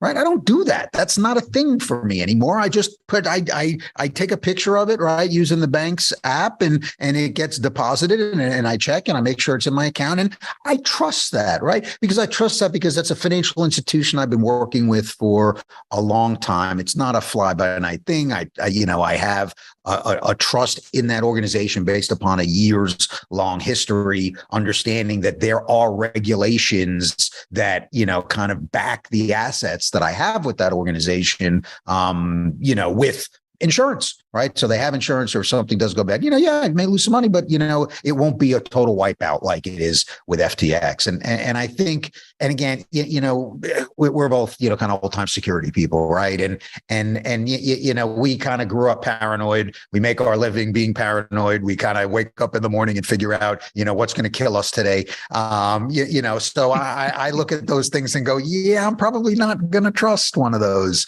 kind of environments to do that. But not everybody grows up like that. And my fear is you have another, a generation of kids that are out there. And again, 5 of them, right, are associated with me in one shape between my kids and my stepkids, right? And I don't think they have that same level of kind of scrutiny that they put on us. If they share a bunch of things, they trust these apps, right? It's Get Real, Be Real, or before that it was Snapchat, and then Instagram, and they're trusting. They're trusting. And I'm not saying they should be, tinfoil hat people, right? That's not the point. But there's got to be a middle ground. Mm-hmm. Well, it's interesting because now we're in a world of zero trust, right? That's the paradigm. Or the just ask any security vendor. Any security, and are we there yet? Of course not. But the evolution of trust has been really fascinating to me, because I remember getting involved in the late 90s in security and firewalls. And if you're on this side, you're okay, and on that side, you're in the wild, wild west. And that has gradually shrunk to the point where nothing trusts anything else, right? I have to do things securely between anything. And I think that's the world that we are in. Trust can be this long, Right. Rose Grace Hopper, how long is a nanosecond? It's about that long of how white light travels in a nanosecond. That's kind of how trust is now. It's there for just a moment, or maybe there for a brief period of time. So it's really changed the whole paradigm of what we think about trust, how much we get or not. No, that's right. And let's kind of bring it and relate that whole concept to something that's a little bit more, kind of pertinent and front and center to the stuff that we do every day, right? And that's trust in our code, right? That's trust in the pipeline. That's trust in the artifacts and the components and the libraries that we use to build the applications. And that's something that, again, I've spent a lot of time doing, kind of assessments of folks' pipelines and really helping them build up, kind of their container, program and our container security program, what have you. And it always comes up at some point, do you require code signing for, things that you integrate into the pipeline. And inevitably, the less mature folks are like, well, we're trying to get there, but we got this, or we've got that, or we've got some other excuse for, why we're not there. But we're going to get there. It's on the roadmap. And then the folks that have been doing it either for a while, or they've started from a very strong security perspective on how they built out their pipeline. They're like, no, we do that. Everything that we pull out of the, artifact repository is signed. Everything, every library that we have is signed. Everything that we're integrating, all that stuff is signed. And if it doesn't pass that signature test, we break the build, right? And that's where you start to get to that's really where trust hits, right? Setting an alert, that's great, right? But if you're not breaking the build when you have untrustworthy components, again, I think you're setting yourself up for a lot of heartburn and angst. Well, and that's where we kind of make that transition from, somebody stops it, right, to it's built into the process. It's built into how you create code, so that it is signed when it goes, an artifact is created or an artifact is even added. The JFrog and a number of other companies put together through the Linux Foundation this project called Persia, which is a code signing using blockchain. And you leveraging that technology of so many people have to attest that this is, something that can be checked in, and we know it's from that specific source. And it's an interesting concept, and we'll see where it goes. I think to me, it's got some pretty good legs. But that's the way you build it in. Blockchain, I drank. Yeah, playing the blockchain drinking game, so I had a drink when you said. Yeah, no, I'm not a blockchain fan. It's in many ways it's a problem. It's technology looking for another technology, but there are some real good uses there. But it's a very specific use case. Don't get me started on blockchain. That's a whole nother thing. The point being is it's built into the software process, whether it's Lego blocks or it's blockchain, whatever the process is. And I'm just on that bent where everything has to be automated to have it happen every time, or it will never be consistent, never be trusted. No, I think that's right. I think that's right. And doing it from the foundation, but really setting that expectation as part of your DevOps process is absolutely critical, right? You just say, listen, we are not going to deal with stuff if it's not signed. Man, Persia is very cool, right? And I think that really is an actual applicable use case for blockchain, right? Because, again, that's all about integrity and kind of an immutable type of environment to ensure that, folks have public access and can verify that. So, I think that makes perfect sense, from that perspective. But, again, I want to kind of keep it, and wrap it back around to the fact that, we need to have, we have to remember, how important it is to have trust in our systems, have trust in our environment. You talk about zero trust, which is, again, I don't have any trust in anything, but really what that is I want to establish trust at all kind of aspects or at all states, within a specific transaction. So to me, kind of it's just the inverse of what we're talking about, which is, again, we've become, I think, a little bit lazy on, kind of the verification side. And again, in a lot of cases, it cost a whole mess of folks a bunch of money this week on that process. And it's going to continue to cost folks money because, again, you're just inefficient in terms of how you integrate, deploy, and ultimately operate your technology environment.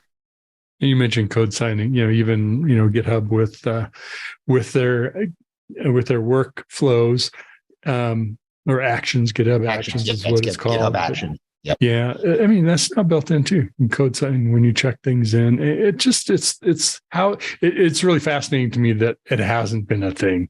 Yes, we've had code signing technology. Do we apply it? Most cases, no. Right. Now we're starting to get to that point where, okay, let's make it part of everything that we do. We'll get there. It'll be. And you know what? That's also now that I'm thinking about it, right? It's also an evolution beyond, kind of just pulling, general, AMIs or other, kind of images, kind of from some of these cloud and or, other repositories, Docker Hub, or, any of these other places, right? And we had depended on AWS or Microsoft or Google to, validate, verify, make sure that, there wasn't really nasty stuff in the things that were, kind of loaded up into their image libraries. But, in a lot of cases, we checked them or, kind of we would only use verified, images from that standpoint. But again, as we've moved towards this more of a composed environment, more libraries, less and really kind of execution on demand, whether it's through serverless or, kind of other, mechanisms, kind of spinning up containers, what have you. And again, we're dealing with smaller types of, kind of snippets or code environments there. And again, I just don't know that we've mapped kind of what we did when we were using gold images to, AMIs or machine images, to now we've got all these components. And again, that type of integrity and that type of trust really needs to flow through the environment. And again, I think that's really what we're beating the drum for now is if there's one thing we wanted to harp on this week, it's, go and check and make sure that, kind of you're requiring code signing that, again, when you put stuff into the repositories, when you, again, download or kind of commit code to these environments, wherever you have an opportunity to ensure that you can, prove and substantiate the integrity of your code, you really should do that. Would we do a connection, network connection without TLS? No, we would encrypt it. But we'll get there doing the GUI code and checking it in and communicating across those lines too. Yep. So that was me. That was what I wanted to beat the drum on, kind of for today. I mean, not a huge, thing. I know we both, have had a whole bunch of stuff going on, kind of juggling flaming knives at any given time. Chainsaws. Yeah, you bet. But again, I just thought, given kind of the two, kind of crypto situations, this week, it was really good very to appropriate. Kind of focus a little bit on revisiting and maintaining trust in our environment. Anything else, Mitch, you wanted to, go through? No, I think it's great. We'll have another great topic. We're leading up here to the holiday season. So we're going to have a Thanksgiving holiday, whatever show one of these times. And we do. I'm thankful for a whole bunch of stuff. So I'm not going to even, kind of tip my hand a little bit. But, I guess probably next week will be a good time for our Thanksgiving, Techstrong research review. Because the week after that, of course, will be Thanksgiving. We'll be giving thanks, I guess. Yeah. And then we will be at AWS, by the way. So we will. That's another great reminder. We will be at AWS. Come see us. We'll be doing analyst briefings. We'll also be doing Techstrong TV interviews there. We've got, kind of a calendar that we can use to sign you up for things. So reach out to us, info@techstrongresearch.com if you're interested in signing up and coming to visit us at reInvent. And obviously, if you just want to get any other time, we're happy to do briefings and chat with you folks whenever it makes sense. So reach out to us and we'll get something scheduled. Sounds good. We'll look forward to that. All right. So with that, episode 7 in the can. Mitch, have a great weekend, my friend. You too. And we will see you guys next time. Take care, everybody. SecurityBoulevard.com is the leading resource for news, analysis, and education on challenges facing the cybersecurity industry. SecurityBoulevard.com covers all aspects of cybersecurity, including data security, DevSecOps, cloud security, application security, network security, security threats, and more. SecurityBoulevard.com has the largest selection of security content, featuring breaking news, blog posts, podcasts, and more. Visit www.securityboulevard.com to learn more. SecurityBoulevard.com, home of Security Bloggers Network. This is Techstrong TV. Hey guys, we're at the BMC Exchange event and we're talking about digital transformation, ITSM, and how it all comes together. How you doing? Good, how are you? I'm well. We've been talking about ITSM forever. Yep. But recently, digital transformation has kind of become part of the mainstream conversation. But I think it's one of those things where every person who looks at it sees something slightly different. Sure. So from your perspective, how do you perceive ITSM and digital transformation coming together, and how are these two things starting to converge in a way that we're not maybe appreciating? Sure. So I think it's interesting. When I came into this space for the second time, I started looking around at what were some of the customer problems they were trying to solve, and a lot of it was, well, I want to make sure, people can get what they need quickly, they can get access to the questions or to the information or the knowledge that they need in order to get through their day, right? So particularly from a service desk perspective, that could be anything from as simple as password reset, right, to something far more significant. I need to change something in the environment. I need to spin up a new one. I need to do something different.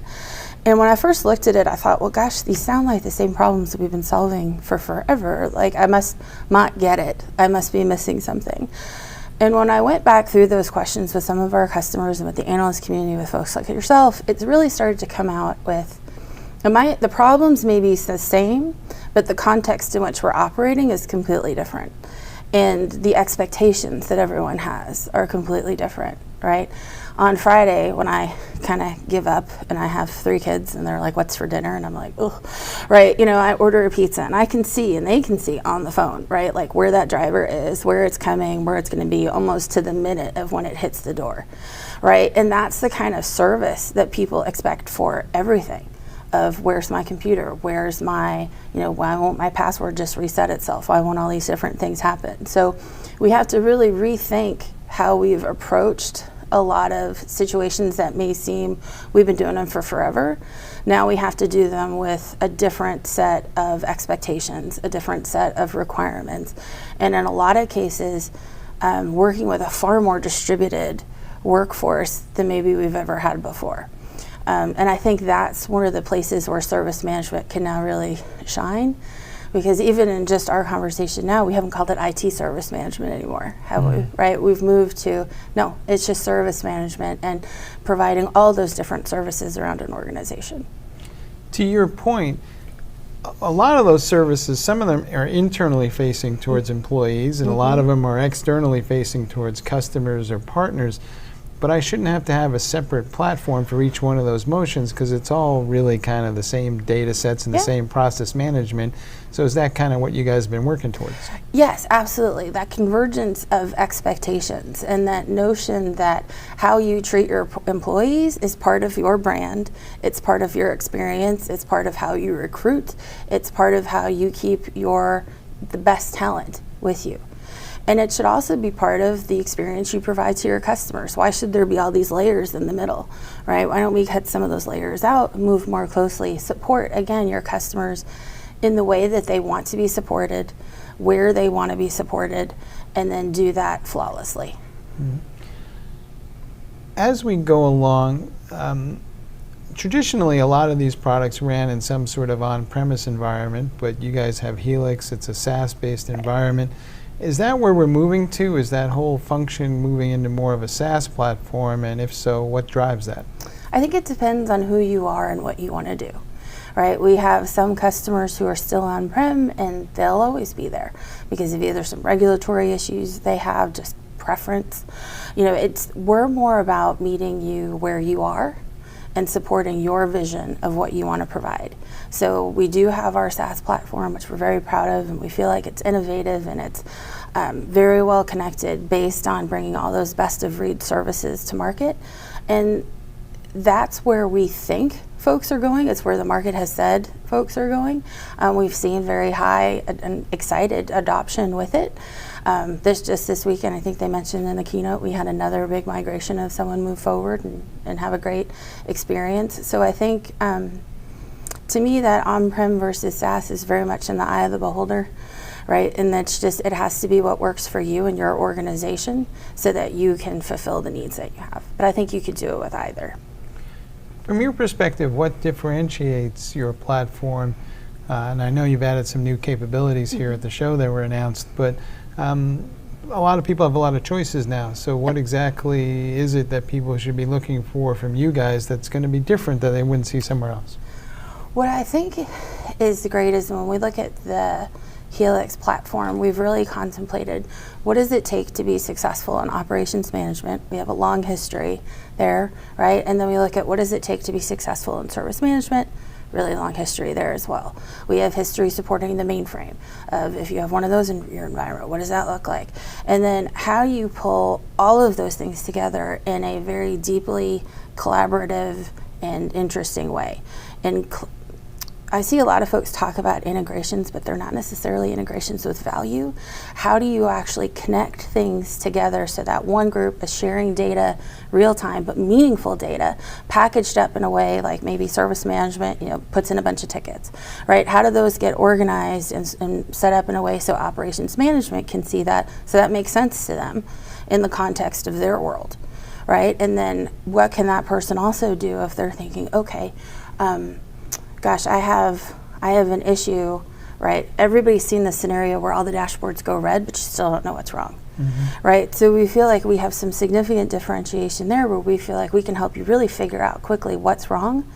And it's that scenario of, okay, we've pinpointed it because of BMC Discovery, can tell you where all the different things are, provide that context, give you that map of the topology view of everything and where it sits, and then really narrow down to here's where your root cause is. Not all the ancillary problems that look like they're on fire, but the one that's really sourcing it and causing it. That could be deep in your mainframe, that could be in a cloud service, that could be over here with some other connection, maybe you're running out of capacity. What is that? But the faster that you can figure out when you fall down, if you can figure out quickly why you're down and get back up, if you can start to see with some of the AI ML we have, hey look, things are headed towards danger, right? You need to take a look at that. And then, the other premier scenario of something's bad is going to happen. It hasn't started yet, it hasn't even really started lining up, but we're seeing the signs. You're gonna need to go investigate and see what these things are so you can fix it. So we feel like the ability to give you that broad of a view with that kind of context across your full estate, recognizing how complicated it might be, and it's probably always going to be, right? And just living in where that is and helping you navigate that, that's where we can add some differentiation.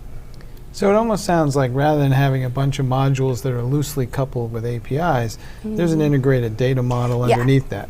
Exactly, and so it's pulling all the data. So we look at it from a perspective of we have all the data, we can pull in data from all your different places, contextualize it, and then give you the ability to make decisions, right? Not just more dashboards with more lights, but just this is what's happening.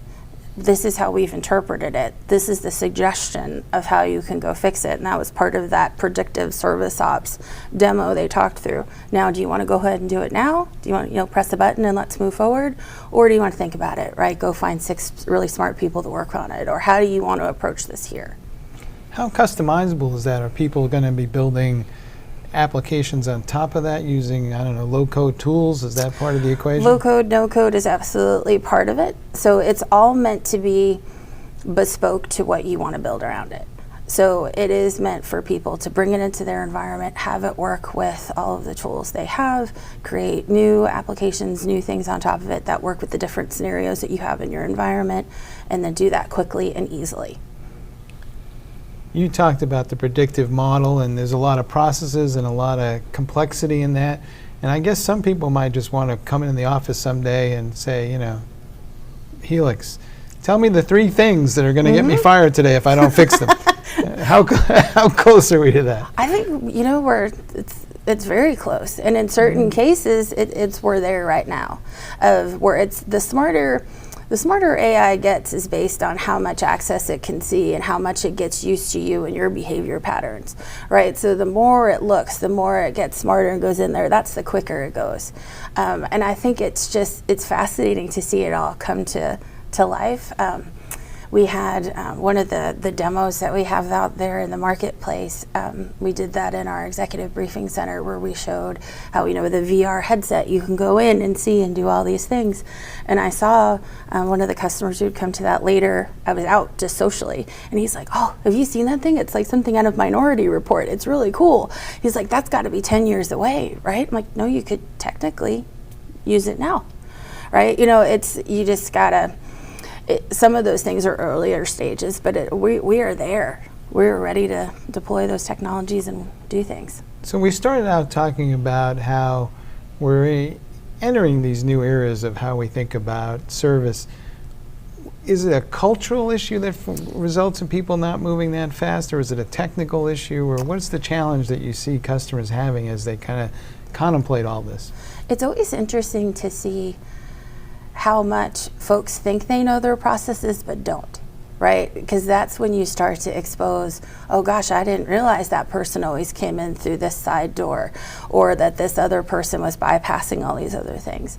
And what we're really encouraging folks is, as they look at this transformation, that they don't get shackled into what they used to do, and look at it a little bit more uniquely from, if you could just start over tomorrow, right? We know you can't. We'll talk about like the from to. But if you could really design today what you really want it to be, now let's see how close we can get you to that. That might be revising some of your processes. A lot of folks are going through that. I've had some folks in a migration, and we've talked about customizations they may have, et cetera, and they're like, I don't want to bring those with me.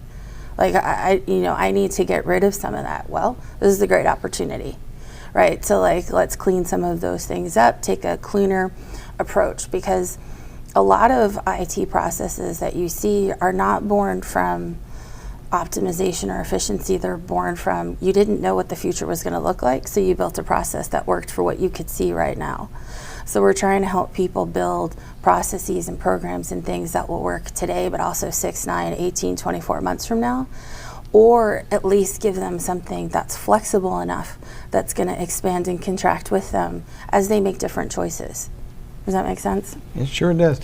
Hey folks, you heard it here first. If you have more exceptions than you have rules in your processes, chances are they're broken. You might want to think about doing something different.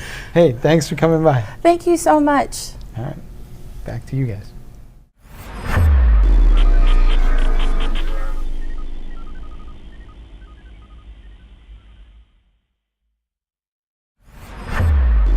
This is Techstrong TV.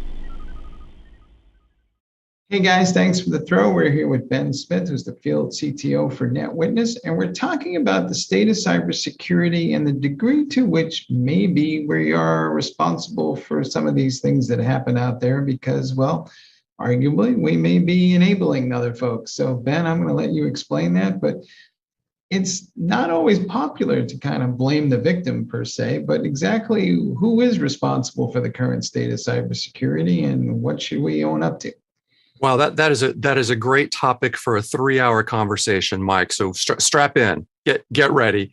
But we'll give you the abbreviated version today, Mike. And first of all, NetWitness, myself, we're very happy to have this opportunity to interact with you and your extended audience. We don't like to talk about blame when it comes to cyber attacks or breaches. That's for the regulators, that's for shareholders, that's for the press to kind of sort out afterwards. And in the world of threat detection and response, which is really NetWitness's sweet spot and has been for more than 25 years, a very common tool to use while you're diagnosing what has happened, or maybe more seriously, what is happening inside your environment, is reliance on these IOCs, these indicators of compromise. If I see this IP address somewhere in my environment, if I see this protocol that I'm not expecting to see in my environment, and that's great and really kind of core and fundamental. And also, Mike, it's probably good to point out here that simply knowing about IOCs doesn't necessarily mean that you have the staffing or the expertise to leverage those IOCs to hopefully put out the fire that's in your environment. I like to think of IOCs as something that is useful, but it's kind of like a post-operative report of what was found in the environment. Think about a medical report, for example. And I think we can probably both agree it would probably be better just not to have to do the operation at all. So when we think about indicators of compromise, those are sources of information that are useful, that can help. Let's maybe loop all the way back to your first question. Could help assign blame or maybe throw a spotlight on a weakness. We like to kind of think about it maybe a step earlier in the process. And how we talk about that here at NetWitness is around this concept called enablers of compromise. And we've deliberately phrased it that way. We're trying to reach that same group or that same target audience who's very familiar with IOCs enablers of compromise is something that we have certainly not heard focused on in the industry. The short definition of that, and then I will give you the floor back, Mike. The short definition of an enabler of compromise is it's really about good security hygiene. So when we think about blame, and maybe more holistically, when we think about the breaches or the attacks that we're seeing in the news today, it's not at all uncommon, weeks, months, sometimes years after that incident, to be able to piece the puzzle pieces together, whether you are the victim or whether you are a reporter or whether you're someone else trying to figure out what happened, to put those puzzle pieces back together and to say, oh yeah, this one thing, and it's rarely just one thing, maybe it's one or two or three things, maybe there was poor security hygiene in the environment.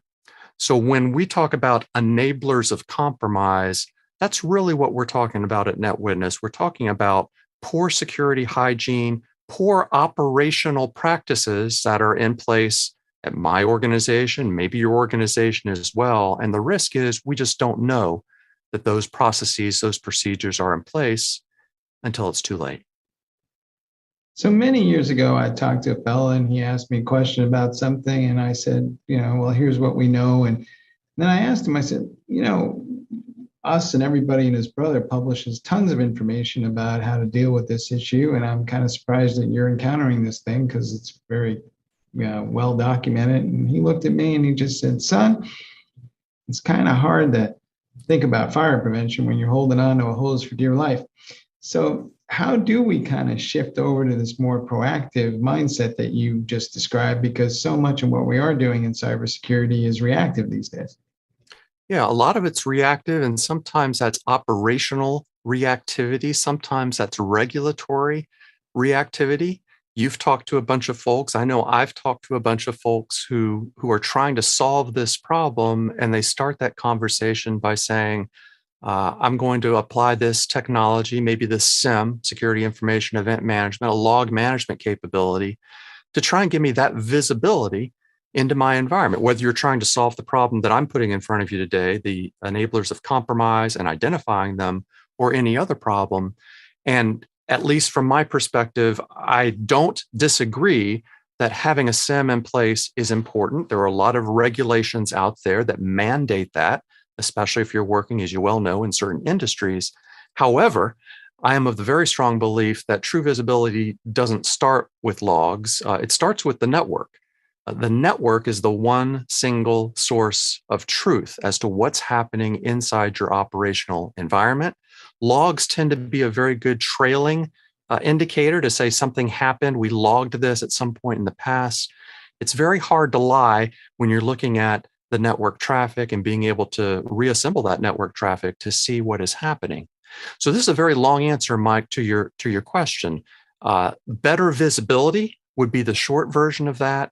But sometimes when I start this conversation with friends and colleagues and customers, they immediately default to thinking, oh, this is a conversation about a SIEM. We actually believe at NetWitness that everything starts with network visibility. And yes, having logs is important. Having endpoint data is important. In a perfect world, you've got something that takes a look at all three of those different data planes. But if you have budget, if you have brain power, if you have personnel for just one of those three, the network doesn't lie, and the network is a great place to look for these enablers of compromise, these poor operational practices. I'll give you a quick example. One of those practices would be using plain text passwords. That's not necessarily something that's going to be captured in a log entry. A log entry might show that a person or a process logged successfully into this account inside this application or this system. It's not going to give you any visibility into how that password was entered. On the network, it's very easy, almost trivial, you could say, to find and see and then hopefully act upon a plain text password. Maybe that plain text password is being passed by a human being.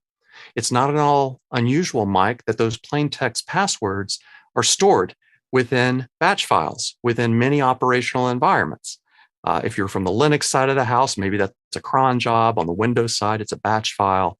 At some point in the past, somebody probably decided that they needed admin access or they needed a very specific set of credentials, and they hard-coded them into the process. And it's these types of embedded passwords that might not be visible if you have something like a data loss prevention platform that's looking at the files that are sitting on disk, may not actually be visible until they're actually leveraged or used on the network. So that is one of the examples that we think that a network level visibility, you might call that network detection and response, that's really the place to start this conversation. Are there patterns and enablers of compromise that people should be seeing or finding more readily? Because it seems like, we worry about how sophisticated the cyber criminals are becoming, but it also looks like basically they're just leveraging the same vulnerabilities and the same issues over and over again, and they're not really having to try all that hard. So is it just that we're not aware of these patterns, or we just don't see it? I think maybe the biggest hill around that question that you've just posed, Mike, is you're absolutely right. A lot of these attacks, in my estimation, well over 50%, well over 75%, are doing exactly as you've described. They are using tried and true techniques, or more to the point, they're daisy chaining techniques together. So they've got a simple exploit and a simple exploit and a simple exploit, and maybe those three have not been used together. Maybe your systems, maybe your tooling isn't tuned to look for those things in combination with one another. So there's a lot of noise in the environment. And as you know, Mike, a lot of companies really struggle. They try and approach this from maybe a vulnerability management or a patch management perspective. Not a line of business that we're in, but certainly something that we talk about frequently because it is an effective tool, one of many, inside of your threat detection response toolbox. But a lot of organizations that I consult with, Mike, get hung up around, we've got to patch 100% of our infrastructure. And that bypasses maybe the most important question when it comes to enablers of compromise. You don't know how vulnerable you may be as it relates to a single application or a single server or a single service until you have figured out what is that criticality of that item. If it's a finance server, maybe I call that a tier one piece of equipment, a tier one process in my environment versus something that is important, but not quite as important. That might be a tier two or a tier three. It's the identify your crown jewels concept. And once you've identified those crown jewels, if I wrap it back around to patch management, Microsoft for years has been preaching a very useful model they've used internally inside their own IT teams. Instead of trying to get to that 100% patched nirvana, which I'm here to tell you, nobody gets to. Instead, after you have done the asset criticality list of all of the devices and the systems in your environment, try to get to 50%. Microsoft calls this the half-life goal. Try to get to 50% patched. And you don't stop at 51%. You don't stop at 55%. But maybe you're a little more accepting that once you have identified those most critical assets in your environment, they're probably going to be, hopefully they're going to be in that top 50%. And then they're inevitably, even in very mature environments, they're going to be assets that have not been patched. So that is one great example, right, of having visibility into your environment.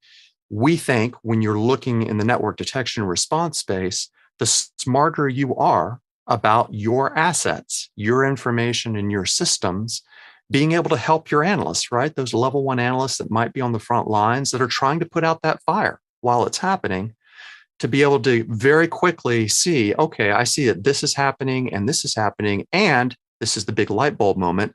This is a tier one asset. So I need to treat this with a different sense of urgency, a different priority. Maybe I have a different run book that directs me down a different path because this is a particularly sensitive asset in my environment. A regular, quote unquote, regular phishing attack might have one run book, but a phishing attack that's been directed at my CFO, something that would be pretty obvious with that network visibility we talked about, that might require a different, longer, more expedited, however many different steps you want. That all boils down to asset criticality.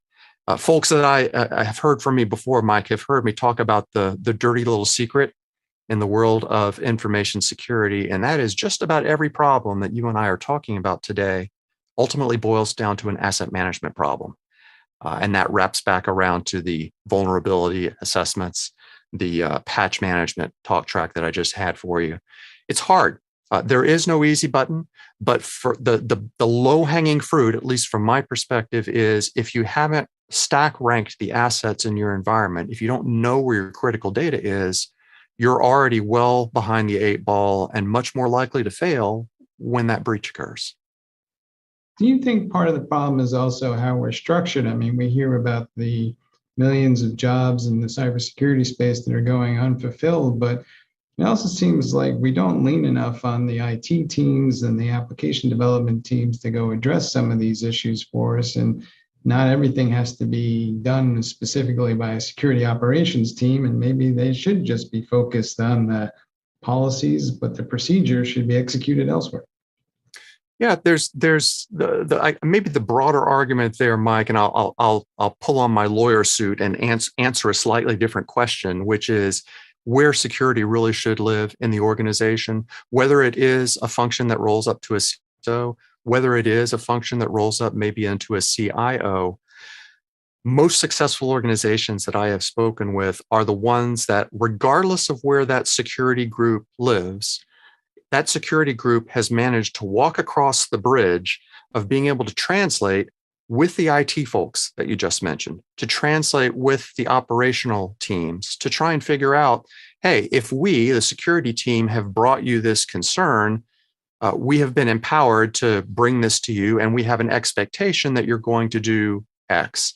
If we bring you a user account that we believe has been compromised through maybe network visibility, or we see that in conjunction with logs or endpoint, maybe the security team, wink, wink, should have the expectation that the IT owner or the operational owner of that system is going to take action, maybe temporarily disable those credentials.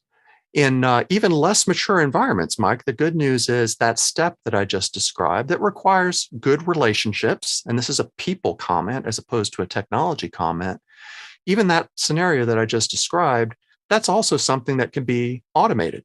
So if you're trying to deprovision a user who you believe might be a threat to an environment, if you have an orchestration and automation capability that you have either built or you've acquired that you're using inside your security operations center, that's a step that can be fully automated. It can be part of that runbook that I just described. So maybe to a little more directly address your question, and then I'll give you the floor back, Mike. This is a people challenge, I think, much more than a technology challenge. Everyone working in technology has his or her own fiefdom. Security folks with good reason are very proud of the work that they do. IT folks with very good reasons are very proud of the work that they do, as are the ops folks, as is the risk management team, as is the legal team, et cetera. Organizations that do the best job recovering from breaches and talking to the public about what happened, those are the organizations that have already figured out how to build those lines of communication. And I'll be even a little more stark here, Mike, lines of trust between security and IT, lines of trust between security and operations. This is a great target. A lot of organizations struggle with it. I have worked in many organizations as an employee myself. But if you can solve that one problem, make it easier for these two groups to work with one another, delineate who is an owner, delineate what the expectations are, those are the organizations that stand the best chance of a full and positive recovery from a breach. How smart ultimately can all of this get from an automation perspective? I mean, in my dream scenario, there would be a danger Will Robinson memo that comes around from the machine, and it says there are 3 indicators of compromise coming, and here are the things that enable that, and you should take action. And can it get that simple someday? It can get that simple, and there's technology and solutions out there today that get you almost to that point, Mike. But the break point in that conversation with a lot of organizations is there's a distinction between whether you want to characterize it as correlation or analytics or big data or AI or machine learning or choose your favorite acronym, automation. We'll just call that bucket automation. There's a difference between automating the steps to either recognize or resolve an incident. And then there is the other half of that bucket, which is around basically cutting the humans directly out of that decision loop.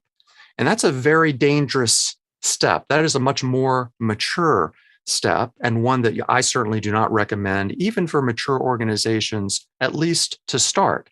Deprovisioning a user, the example that I gave you before, maybe for something in relation to that lower importance asset, maybe a tier 2 or a tier 3 asset. Maybe I have a run book that says if this user is touching this tier 2 asset, and I have reason to believe, Mike, just like you said, there are these 3 IOCs, maybe there's an enabler of compromise that we have sourced and presented as well to that analyst. I want to go ahead and automatically deprovision that user from that system. However, if that user, as opposed to that system, if that user is a tier 1 user, maybe it's not my CFO's laptop, maybe it's my CFO, maybe I have a different run book. So the power of these run books is to build in different logical decision chains. And yes, absolutely, a good orchestration and automation capability today is capable, Mike, of collecting those IOCs, bringing them together, maybe correlating them, like you said, and then coming to you maybe with a preliminary analysis to say, hey, these 3 things have happened. 2 of these 3 things are associated with very specific threat actors that are out there. This is a part of the conversation where the MITRE attack framework really kind of enters in. It's a fantastic, available to everybody framework that we at NetWitness highly encourage folks to consume and leverage. And once you know that something is out there, once you know, more importantly, Mike, something might be happening on your network because you have the visibility into that network traffic, yes, an orchestration automation solution can almost get you to that capability. But I'll just emphasize, Mike, both for you and your audience, the place to stop and pause that conversation is, now that I've automated most, if not all, of the diagnosis of what may be happening, should I then automate the remediation? And that's a question that's worth asking. That's another cultural question. Those different groups we just talked about, the security team may say, yes, let's automate it all the way to the end. The operational team, which may have a different set of glasses on, maybe different priorities, may say, well, there may be a risk to that. And maybe it's okay if we put a temporary, maybe you can even call it a circuit breaker in that run book. We want a human being or maybe a team of humans to take a look at that. It depends. Everything depends on how important is that asset that has been breached. And if you haven't gone through the hard work to figure out what that asset criticality is, if you haven't leveraged your tooling to take that hard work to say, here's my list of tier 1 assets. I don't want my tier 1 analyst, Mike, to think about, gosh, okay, here's an IP address. Where is that IP address located? What department does it belong to? I want to have a capability just to be told immediately. Here's the IP address, but by the way, this is the finance server. And by the way, this is on the 2nd floor of your corporate headquarters in this specific geography. Present that technical information in a human readable format. We think that's a powerful means to diagnose and fix bad stuff that may be happening in your environment. All right, folks, you heard it here. If you're addicted to some sort of dysfunctional cybersecurity behavior, first thing you do is get rid of the enablers. Hey, Ben, thanks for being on the show. It's my pleasure, Mike. Thank you. All right, back to you guys in the studio.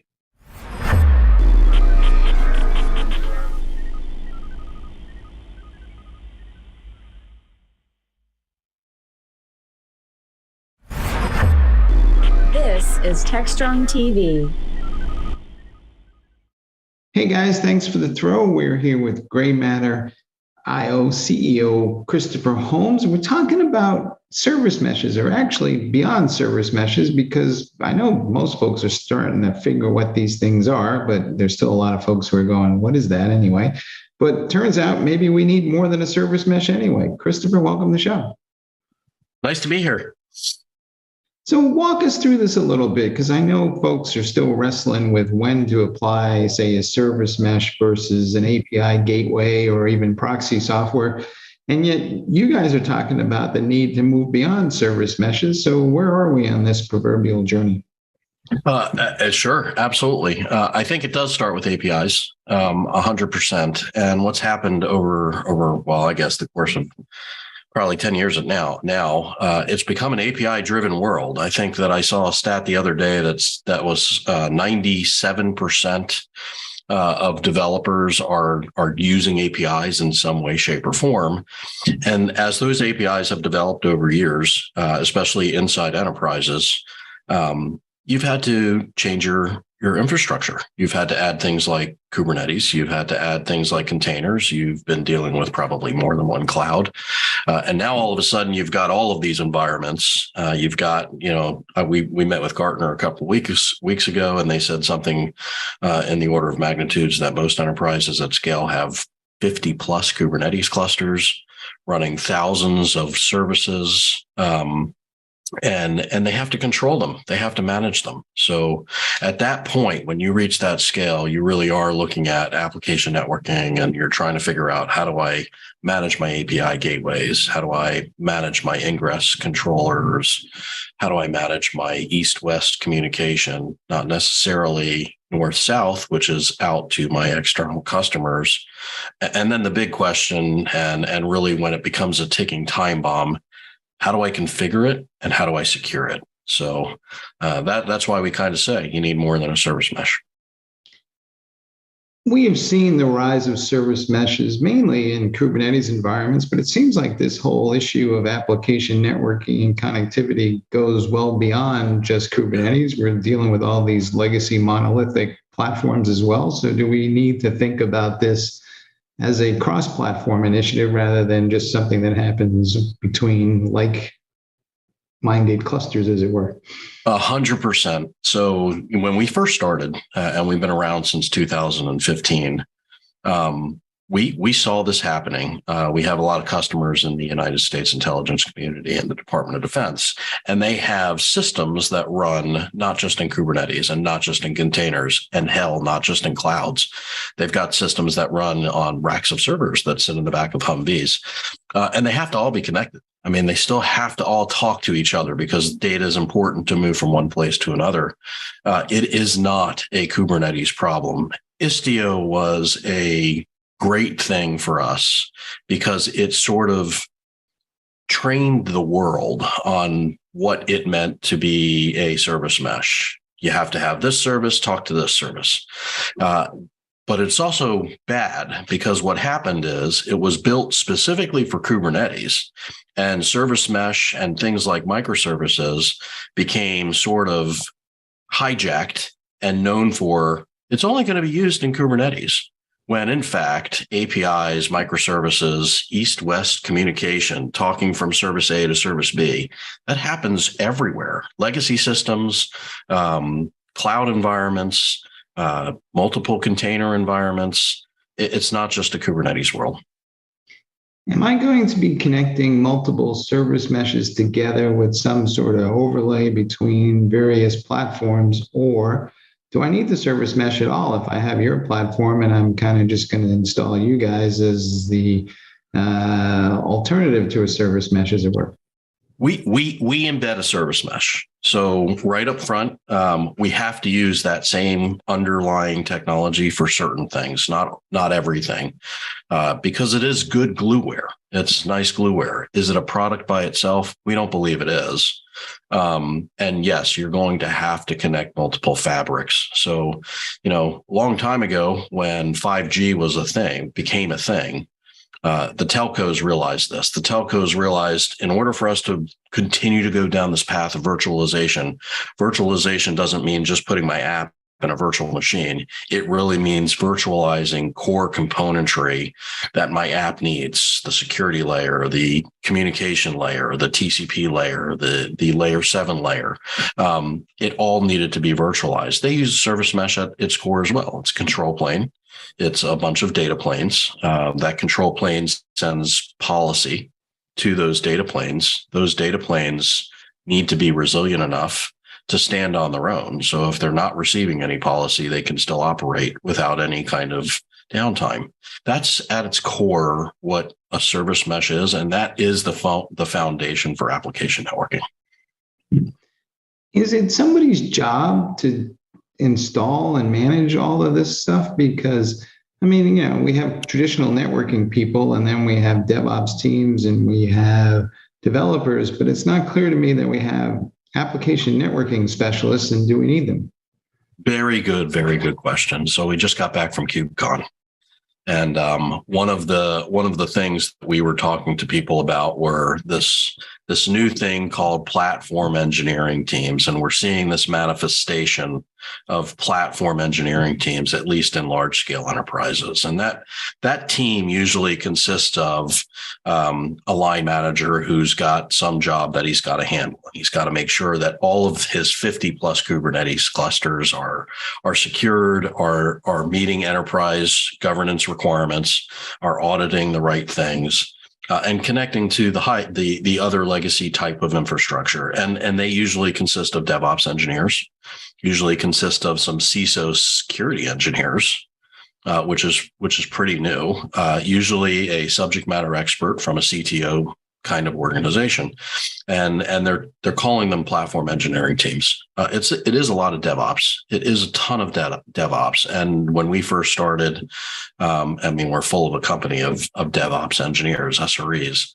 Those SREs have had to learn things that were network centric and also application centric. And that's the most interesting thing about DevOps engineering in the first place is it was always sort of an in-between kind of thing. You've got the core person who's writing polyglot their code in whatever language they want. And then you've got the network guy. And when something goes bad, usually they point the finger at each other. It's not my problem. It's the network. No, it's not my problem. The guy who wrote the code. And in fact, there's this little glue where that's been there forever. Things like Apache HA proxy, things like Nginx. These are application networking pieces, configuration, and really application networking in that layer is about making that a real layer in the application that is decoupled so that it's not tethered to your application or network, but allows you to do things that are somewhat network centric, but also allow you to control the application at scale.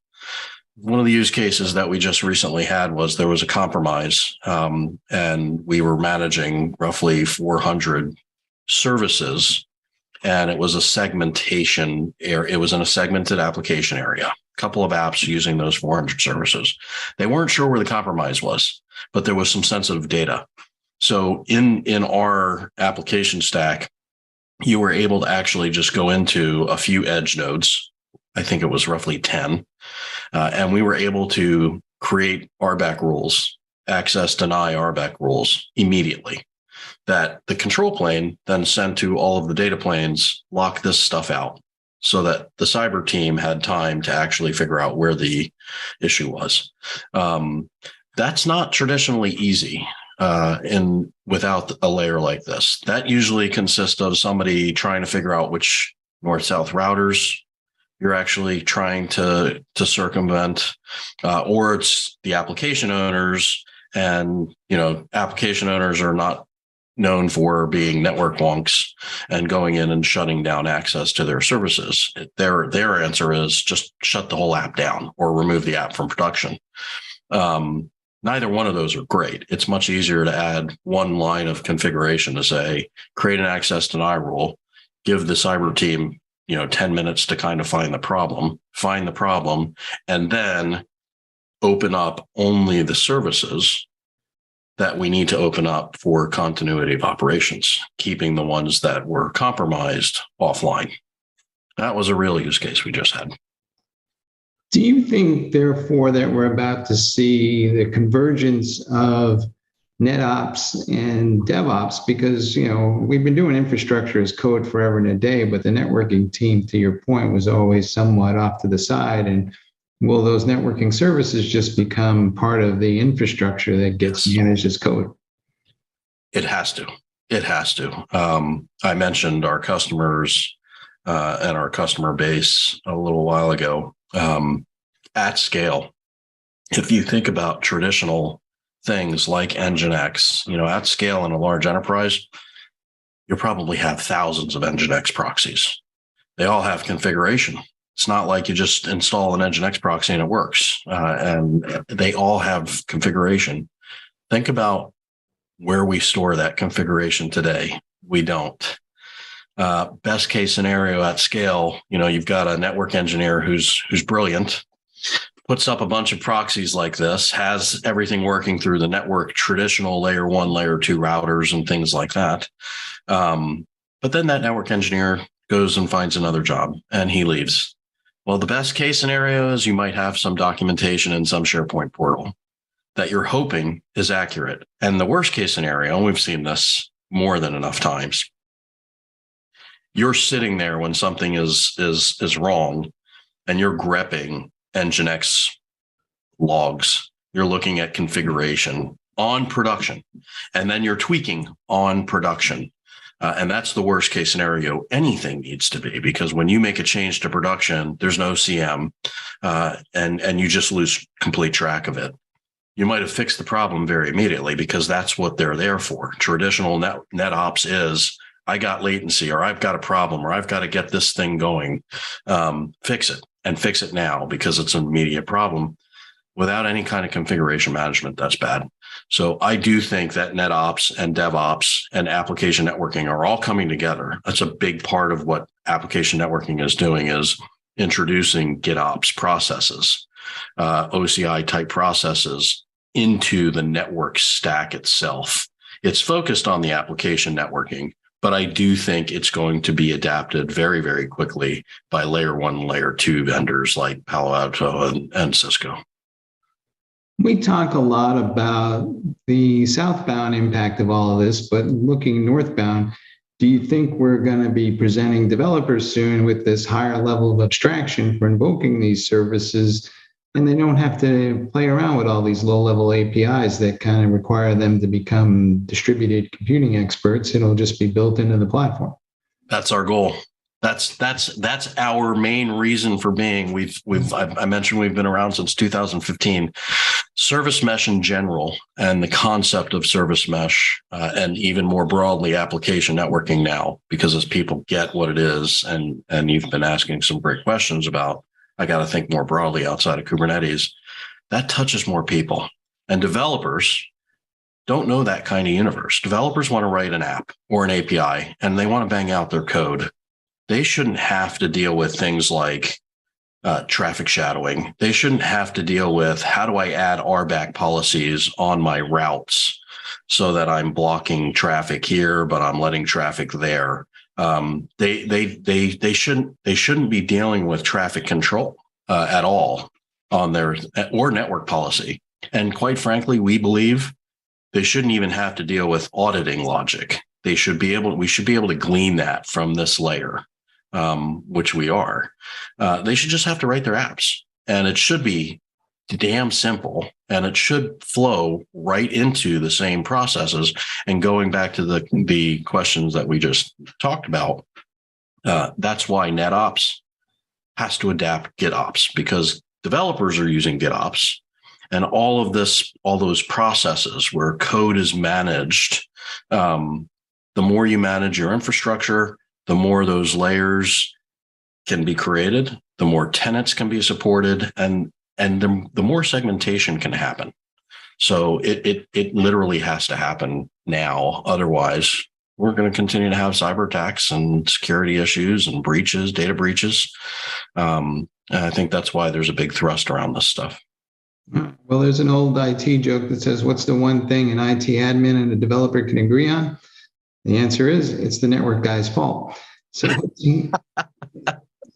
what is your best advice to folks about how to get started with all this? Well, they certainly can come to our website, graymatter.io, and certainly reach out to us. But there's an awful lot of articles on this stuff in the cloud native space. Our competitors, they write good stuff. We all write good stuff, and follow Gartner. Gartner is actually really starting to talk about application networking and what it means and the importance of it. Forrester and Gagom. All right. Hey, Christopher, thanks for being on the show and sharing your knowledge and insights. Thank you. Enjoyed it. All right, folks, you heard it here. Application networking is the next big thing. Back to you guys in the studio.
Hi again, everyone. I hope you all enjoyed today's episode of Techstrong TV. We had some amazing interviews with industry professionals to give you the latest in the tech world. And alongside airings of Techstrong Research Review and Engineering the Change, we had plenty of great content. We'll be back again on Thursday, so we hope to see you then. But in the meantime, thank you so much for watching, and I hope you have a wonderful rest of your day. As always, stay strong. Techstrong.